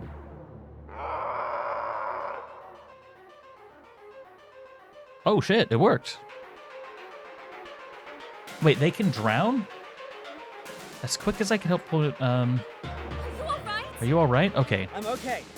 Hurts like a bitch, but I don't feel like it dug in too deep. It doesn't have the acid speed. Oh, that actually was better. Hold on. Shove it underwater. Maybe it's too stupid. Maybe they drown? I wonder if they drown. Okay, great. Let's get out of here. Fine, but where do we go? All right. I'm pretty sure this is best ending for that one, so I'm going to go ahead and we'll call it there. There are 3 paths. I think I'm going to try the long path again. It'd be great if you could decide this century. Take the longer path to the left. Since his leg isn't hurt, he should be fine. Right behind you. Waded through the flood as fast as we could, made it to the path. Pucks and I ran as fast as we could. Our legs were on fire, but our lungs were full of pins and needles, but we kept a good pace. Beasts weren't nearly as fast climbing on land. There it is. We were incredibly close to the entrance of the tunnel. It was likely we'd lose them there. Our feet hit the landing and a long open hallway stretched before us. We made it through here. The sounds of the chase behind us died off. We miraculously managed to survive. I really hate it down here. Ditto. Ditto. We continued down the corridor. Sweet. Look at that. After the cavernous tunnel we went through earlier, it was nice to see a place that was fully lit. Well, lit enough that we could see where we were walking without a flashlight anyway. There really wasn't any identification at the scale it was from. Wait. Dude, this is weird. I couldn't help but be awestruck at the grand size of this place. Look at this place, it's huge. What are those big machine things for? But I guess they're water purifiers or something. Couldn't tell you why they're down here, though. Is this a big hydroelectric plant? Yes. Huh? A place that generates power using water doesn't really help us, though. Why would something like this be in the crepuscule? Told you I don't know. It really doesn't make any sense. I can't get a grasp of what this place is at all. It's liminal, chat. There's liminal spaces. All right? Me neither. At least it seems like there's nothing dangerous in here.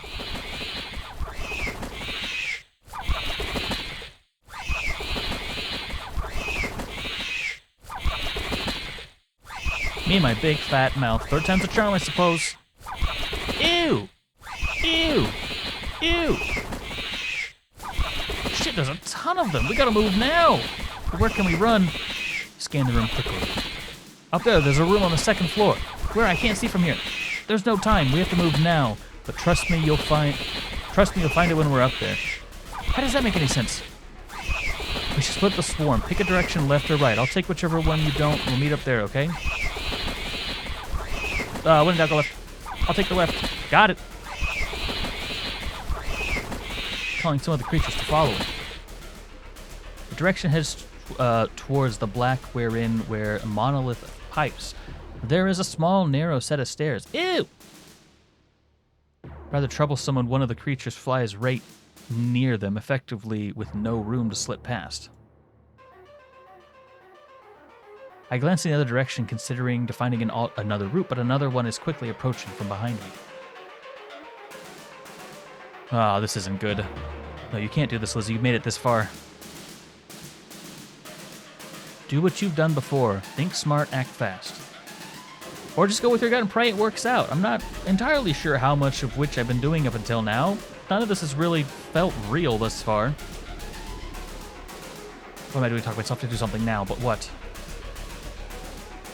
Throw the knife at them.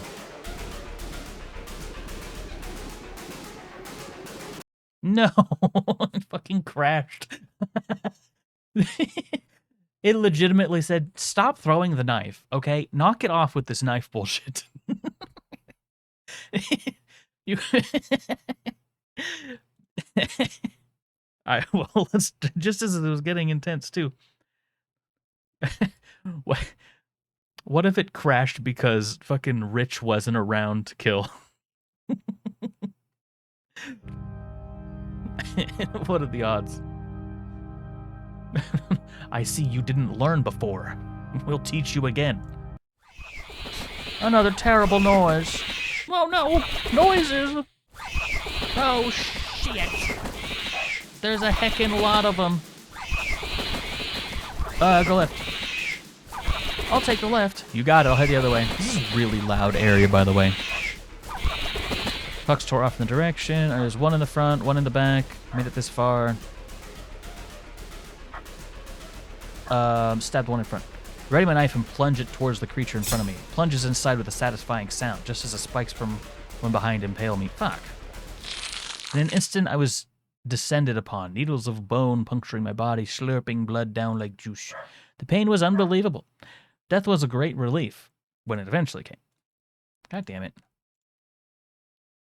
Fuck, I did it again. I'm so upset.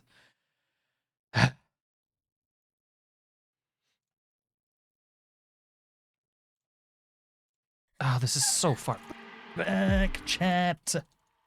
Oh, I gotta do this dumb part again. It's so easy to do. Like, I just want to get back into it, you know?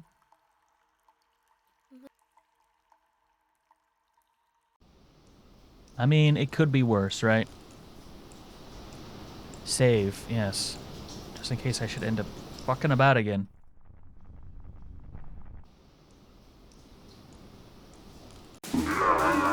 Oh, fuck.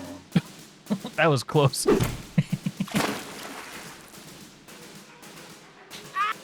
Ah! Just the push the creature underwater. What? Why? Why would that be the answer? Alright, I'm gonna do a couple saves over here, that way in case... But in the inevitability that I fuck it up again. Alright, left path. Take the longer path to the left. I mean, I guess it wouldn't make much sense to, I'm kind of curious what happens with the other ones, but it doesn't really seem to matter that much. You know what I mean? Big hydroelectric plant. Oh, there's fucking birds everywhere. Go left. There's only 2 endings, so not too bad. That's fair. Pucks tore off in the other direction. Alright, we're gonna save here. Oh, heck, there's one behind me, too. Roll under it. Timing's really important, but I think that's the move. I have to wait for the one swooping towards me to tuck, and then I'll roll underneath it. Even if I'm not, I'll be too committed to that swoop to turn around fast enough to get me. Should be my window to move. Just gotta wait for the right moment. Now, with swiftness that feels forward into my body, I've tucked and rolled underneath the creature as it dived towards me. The sack at its bottom, gazes back at me, but misses me. I heard the two creatures impale each other on their spiky teeth as they collide. Looking idiots. I mean, I did it. Now it's my chance. Time to run. Finally made it back to the wall where a set of stairs led upward. I can get back to the second floor through here. The second floor, at least on the side of the factory, was a noodle mess of pipework and scrap. My shoes clang against the metal floor as one of those things is hot on my heels. Suddenly I hear Puck shouting from the other side of the room. Lizzie, the water still flows here. Pipes still work. Use that. The fuck are you talking about?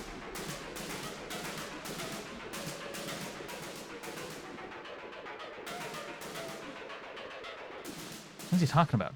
Oh, he's saying I can use the water in these pipes to somehow get the creatures away. Would these valves even work? No time to overthink it. I have to do something. Don't even know if it helps, but we gotta try. Jesus Christ.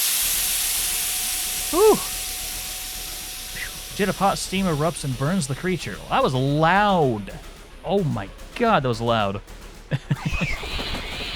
That was my chance. Lizzie, move. I rushed inside the room. He was already there. Boom. Pucks throws himself at the door, using his whole body to keep it shut against the swarm of flapping monsters behind us. Shit! What do we do? Over there, grab the bar! Go ahead and hit one of these. Rush over, Pucks quickly moves out of the way, and I throw the bar in its slot. Pucks waits a moment, keeping the push on the door, to see how much the bar aids in keeping the monsters at bay. Ah, good, it's strong enough. It'll hold for a bit. Oh, wow. Holy shit, this is insane. How many more of these things are there? Who knows, it could go on forever, couldn't it? What if that's the case, Pucks? How far are we? Have we even gotten anywhere close to finding the Womb of Paradise? I really don't know how much more of this I can take. Fuck, I don't know. I don't know how far we are. There's no way to know that. Silence hangs in the air for a moment. We should look around for something useful. And so we fan out and search the room, hoping for anything that might give us even a little bit useful. A weapon, medicine, notes, something. As I reach a certain corner of the room, something calls out to me. An ugly fuzz just hanging above the quiet and tingling in my arm, pulling me. I followed the intuition, having nothing else to fall back on. Ew. Ew, what's this thing? It's like a meaty noodle thing. Why can't I stop my hand from etching towards it? Before I knew it, a lump of gross flesh was on my palm. Ew.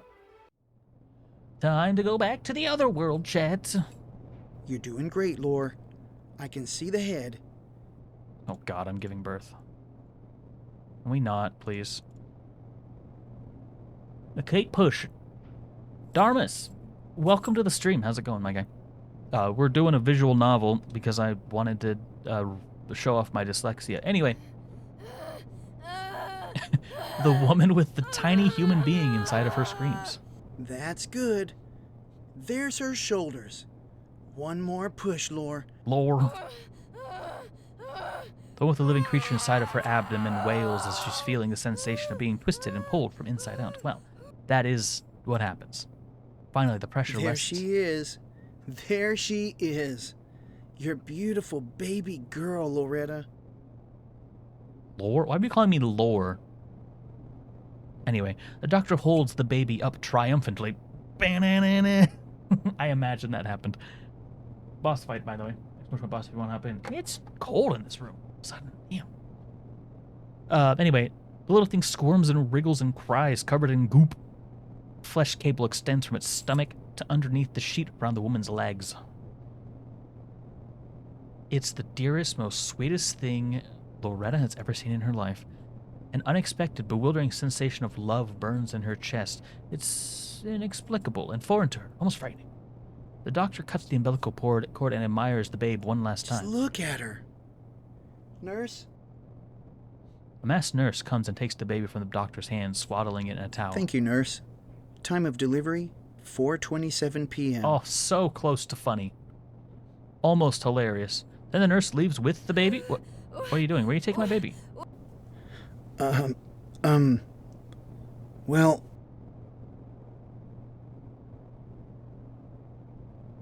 A man steps in. He's too tall. His eyes are always dark when they're not in front of the flashing camera and the newspaper. He looked like a stoic genius when he was out the media's eye, though. Oh, wait.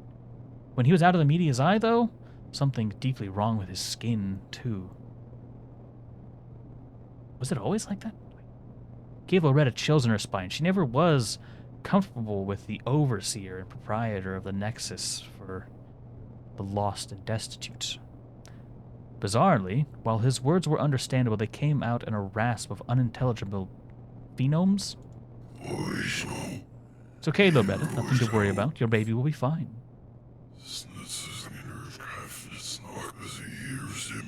We're borrowing her. For what? Someone's not been taking Mother's lessons seriously. If you've read the scriptures as you were instructed, you would know. What the fuck are you going to do with my baby? That's not how that works.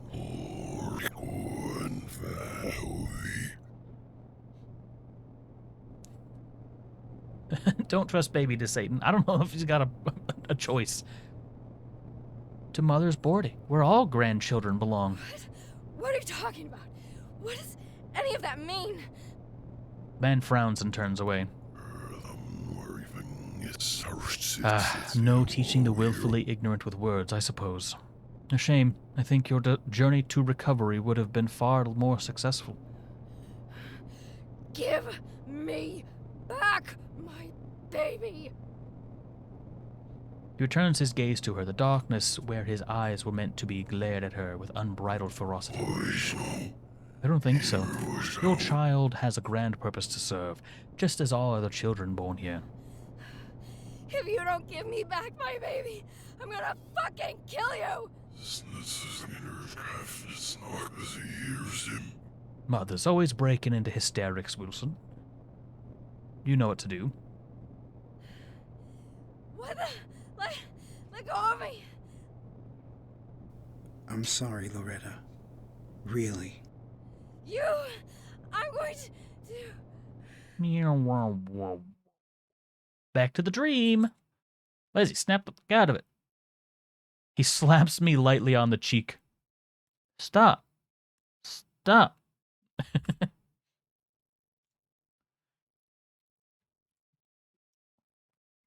Liz, are you alright? I saw someone. She was giving birth and... What are you talking about? Before I can explain...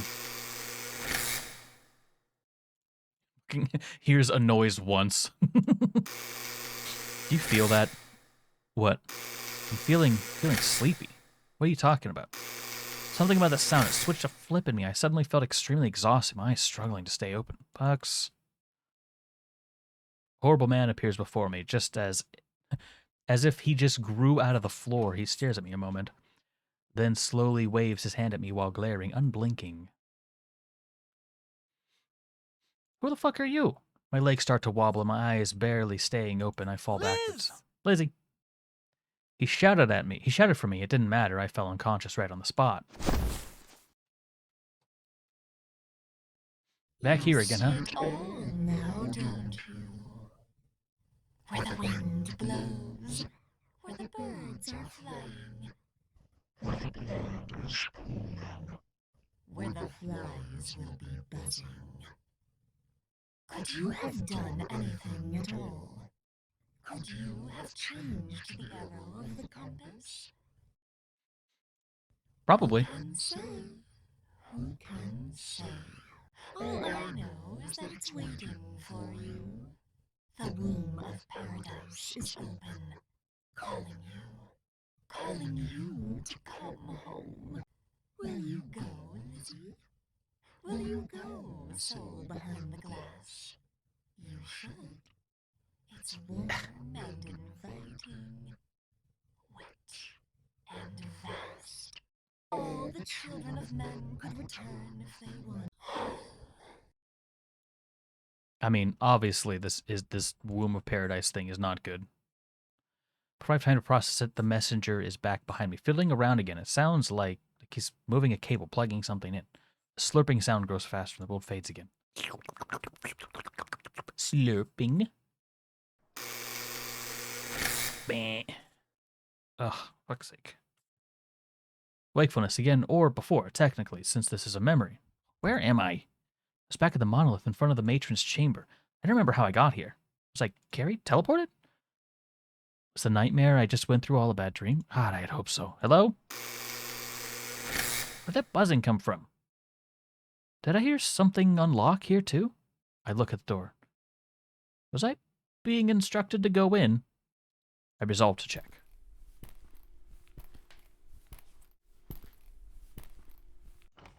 It was open. Something deep inside me was belting out in desperation, begging, pleading with me to not step through the door. And yet, something even grander compelled me to continue, and so I did.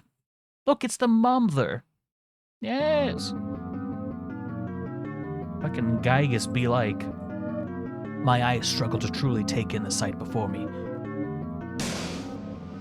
I was in a room that was alive, living, writhing architecture that took the shape of walls, ceilings, pulsating masses that maintained rigidity and yet desperate to wriggle like worms after the rain. The room smelled of iron, pus, and excrement of a nature that I did not know and hoped to never know. I gazed upon the abominable creature and was unable to blink. That's when I see them. There, slumped against the wall. There's sat Pox, without his eyes. Oh, fuck. I wanted to scream, my body refuses to cooperate. At first, its stillness convinced me that they were dead.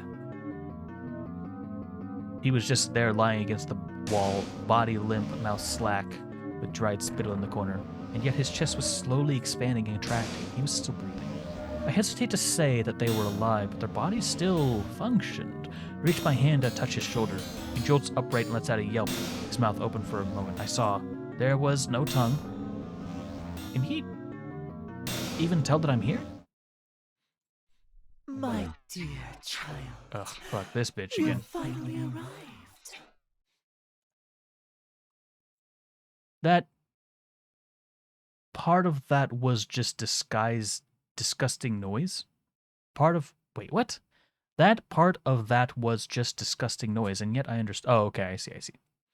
The noise came from behind me. Slowly turned around.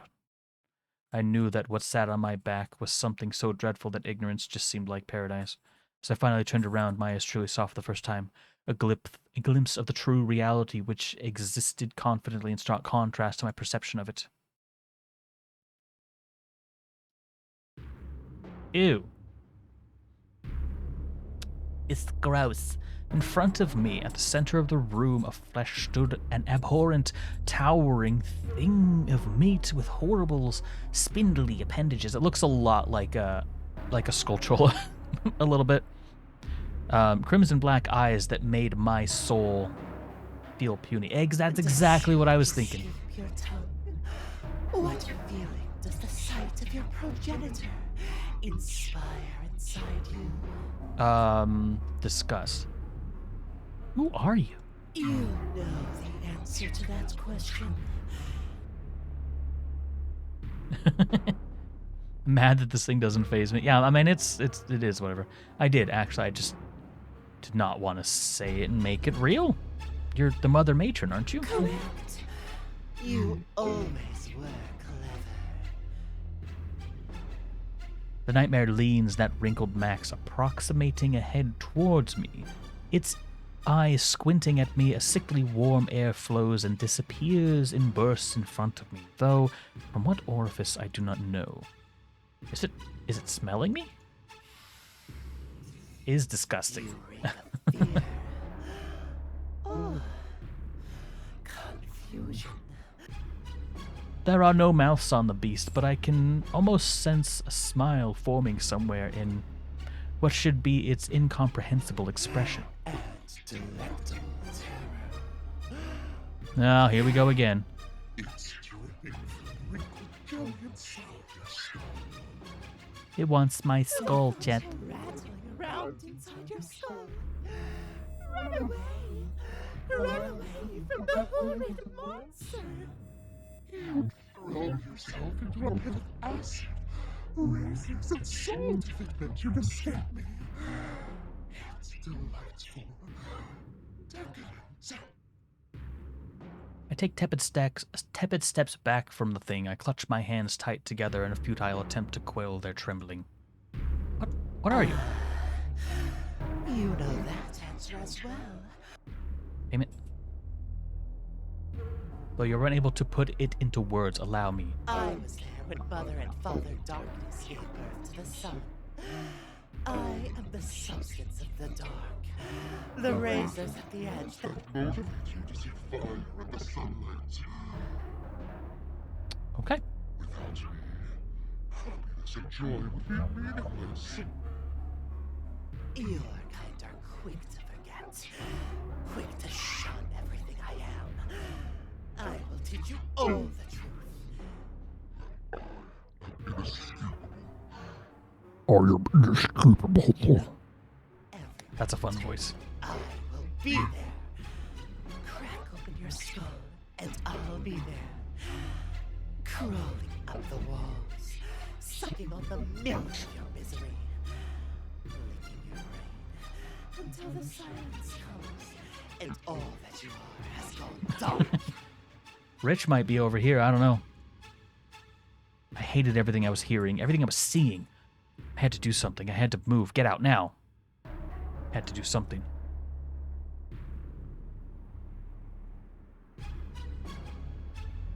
I can't move. My brain... It was surrender, die, or nothing.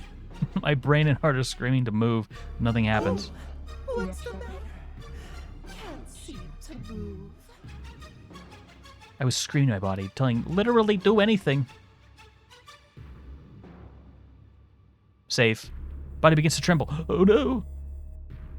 I'm falling to my knees. So many things you would love to try. So many things you wish you'd tried before.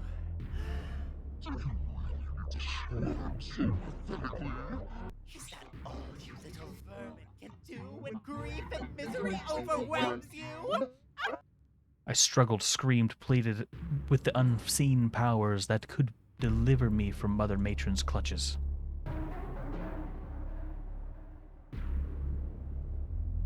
But nothing happens. I've lost myself, lost control. Did I ever have it to begin with, I wonder? The body moves on its own. I curl into a ball, wrapping my arms tightly around my knees, trying to make myself as tiny as possible. Hot, salty tears running down my face, my teeth are chattering. Yes, that's right. Become what you were when you entered the world. A sniveling little babe. Fresh meat for wolves. Fresh meat for the rats. For the beasts below. Your mother saw something in you back then, you know. When you were first born. Her eyes glowed like starlight at the thought of you. She was ready to die for your sake. My mother?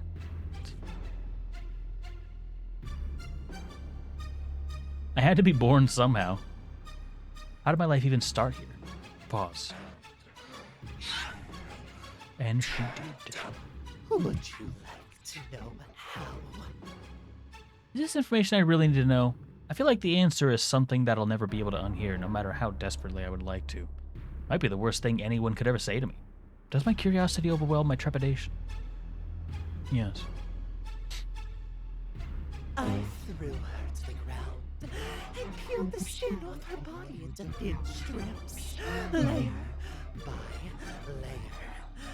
I retracted her teeth into her gums and skin. I tore her breasts off and threw them aside like the rind of peeled fruit. I tore off her nails, one by one, and then I buried them in her flesh. The buried them in her flesh is probably the least disgusting part. I made the talons of her ribcage lash inward and skewer her organs. I sucked her heart out of her throat Well, this is definitely weird. I crushed her limbs into the center of her body.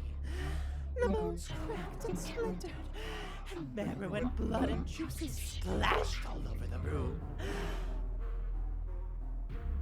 Okay, but like, she was probably dead like halfway through, so. Just saying. Dude. People.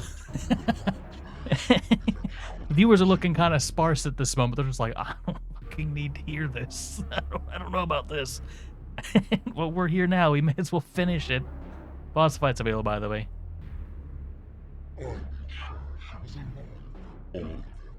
No. No, she didn't. You don't have that ability. Can you imagine just like being face to face with this thing and like, you didn't do that. You're full of shit. Just hitting it with the logic button. The pity though, her misery tasted stale.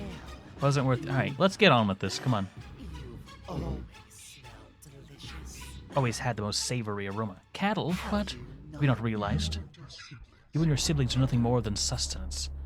That can't be. You grow in my pastures. Grow in my pastures. The best of you are sent to the crib. Ooh, the best. The mid-grade meat dies to the beast. Hell yeah, we're high grade shit. High grade meat. Mixed by then, you're succulent and dripping with misery and grief. Just here to suffer. Why are we here? Just to suffer. Were the hallucinations her doing all along? But then we were doing, what was it for? What about the womb of paradise? Child, but I cannot contain my appetite any longer. I must feast.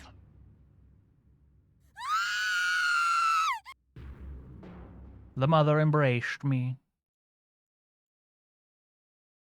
And an inordinate amount of time passes. I was gone for myself. Things went dark. Then things went even darker. My senses of the world ripped in twain.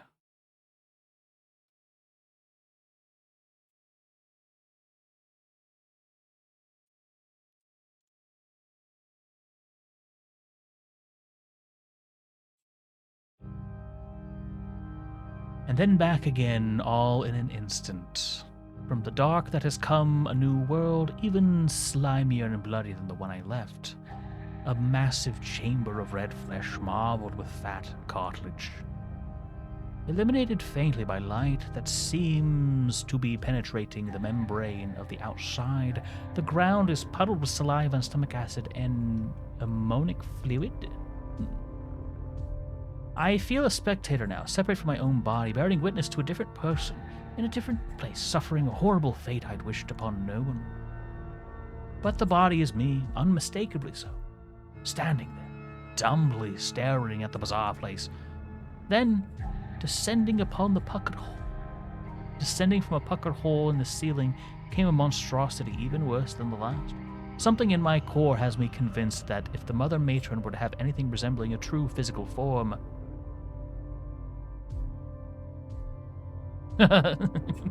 oh no, that's spooky, chat. It would be this monstrosity before me. At least it's part of its true form. It clearly extended beyond the sphincter in the ceiling. He's got teeth. My horror, the thing can speak.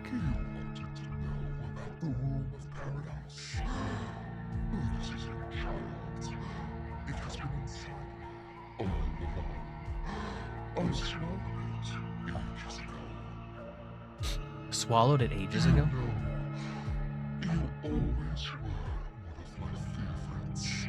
I'm at least one of the favorites. That's nice.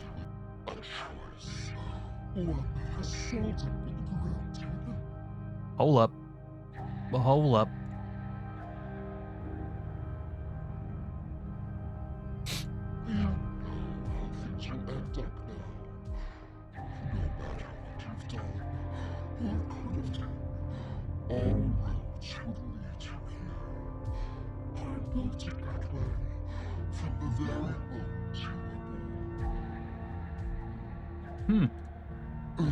This is the only life I will embrace you inside this womb of paradise.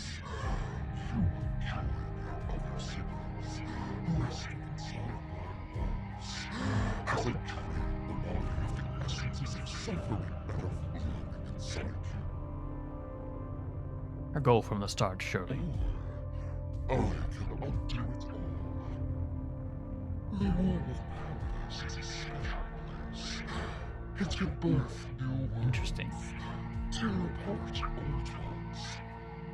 I can create a world in which you never existed, and all of this will be forgotten.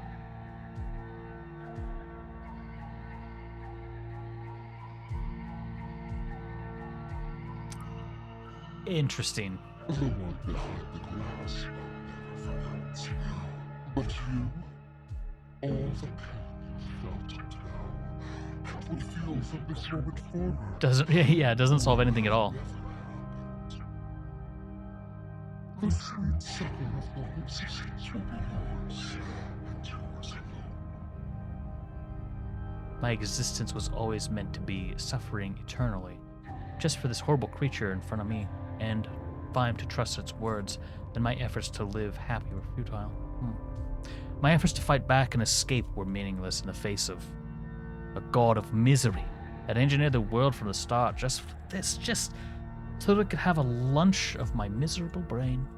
Knowing that, would it have been better to simply never existed at all? So, what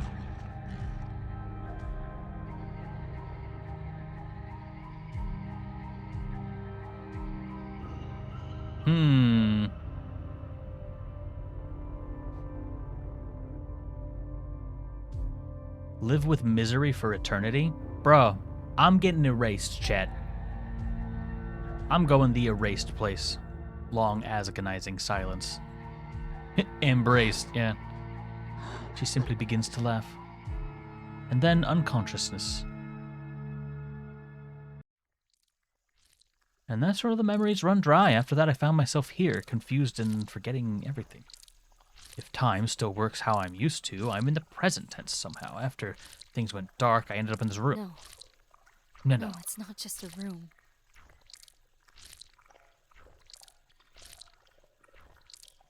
No. Womb. She embraced me anyway. God damn it. The womb where I was born. Or maybe just one that feels similar. Were the memories elucidating? Did they give me all the puzzle pieces that mattered? Maybe you figured out something that I can't? Not like you can tell me, I suppose. Would understanding it all really bring me peace anyways? Maybe. It wouldn't change the reality, though. The reality that from the moment I was born... Interesting. Just as innocent and sad. Under the talons of a god that wants to bleed us dry and melt our brains with suffering. Good job. You did the thing, Grumpy. Well done. All my existence is, and could ever be, is an endless torrent of pain and misery. The positive moments were simply reprieves. Wow, this is fight edgy as all I fuck. want, but in the end, what am I? A tunnel rat running for its life through a maze with no exit. Maybe that has something to do with the rats down below. Ant under the boot of a god. Knowing that now, would I have rather never exist? Yeah, I think I would have rather that. We did the good thing. Being alive is, at least to me, about two things. Avoiding death and avoiding misery. And Chat, this yet, ended up being way longer than I thought it always was going to. come. I reach my hand to my eyes. They're gone. And yet I still see. Oh heck, Chat, I lost my eyes. All living things will die. And happiness cannot be appreciated without a contrast of sadness to give it value. It's a sick joke. Existence is supposed to be a gift, but it's not a gift. It's a burden. A guarantee that you will one day experience the worst things you'll ever experience. And that That's whoever pretty built edgy. things that way is a sick monster that wants to watch its ponds bleed and scream until the rivers run red. Nothing was just fine until it was infected with the disease of becoming something. That's the truth of it all. And I see that now. Existence is simply pain. Paradise? Paradise. Rich would be happy. It starts at the fingertips and the toes. The sensation of normality gives way to a numbness. Pins and needles stitching their way up my skin.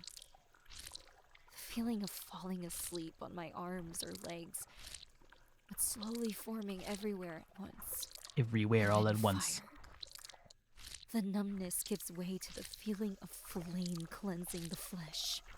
Individual nerves being I know, shredded right, from a dude? All right, microscopic level. we could have wrapped this All up the 5 minutes ago. excruciating. True. I try to scream, but there's no sound. Darkness tickles at the edges. My world dies around me. And then I don't exist anymore. Nothing. Forever. Paradise is to be unborn. Wow. Time and place far away in the past. The woman with the dark hair wearing a hospital gown stands in a nursery room. She's covered in blood, tired, worn. She's lost a lot of herself along the way here. There's a weapon on the floor. It's thick with blood and bodies. What the fuck? Mommy's here, sweetheart. Mommy's here. Oh shit. Did she go whack? Did she go crazy and just murder everybody? I figured out what your name's going to be. Finally. Lizzie. That's your name. Lizzie. Better late than never, right? Yep. That was Grandma's name before she passed. She would have loved to meet you. Mom, I am so sorry for everything. I've really let you down. Ruined everything for you. For me. I didn't really realize what I was doing until it was too late. I just needed to feel good. To feel something. At first, I thought I came here just to make Mom happy. Stay for a week or two and bail. Tell her it didn't help so she'd stay off my back. But no. I think a part of me really did want to stop. I knew I had to. Even with the cravings and the withdrawal. And then they told me about you. And the decision was final. For your sake, or for mine, I'm not sure which. I was gonna stop. I was gonna get off the stuff and fix my life. But I guess my chance for that is long since past. This place, those people, that slimy Mr. Wadey. It's not really for us to get better. It's for all of us to get worse. To wallow in the pain. To never stop hurting. Never stop bleeding. Suffering for the sake of suffering. That's all life really is, isn't it? Long stretches, but... Oh, we get it. We get it. You're all the edgy. way down. I say that, and yet, looking at you makes that feel untrue. Aww. Maybe what I needed was a reason to care. Something or someone to care for. You got friends, don't you?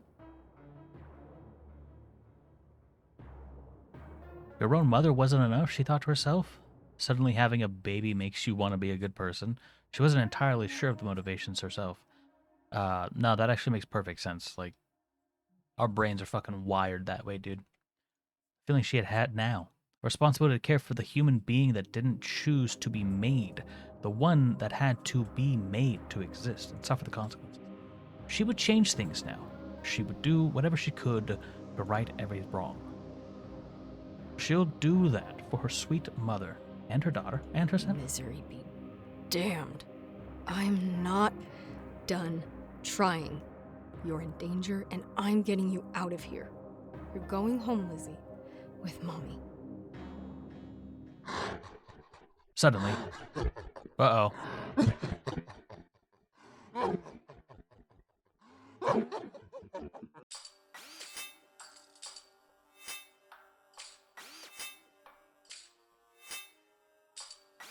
Chat, we actually completed a game. And I think I read more in the last 3.5 hours than I ever have. I'm pretty sure.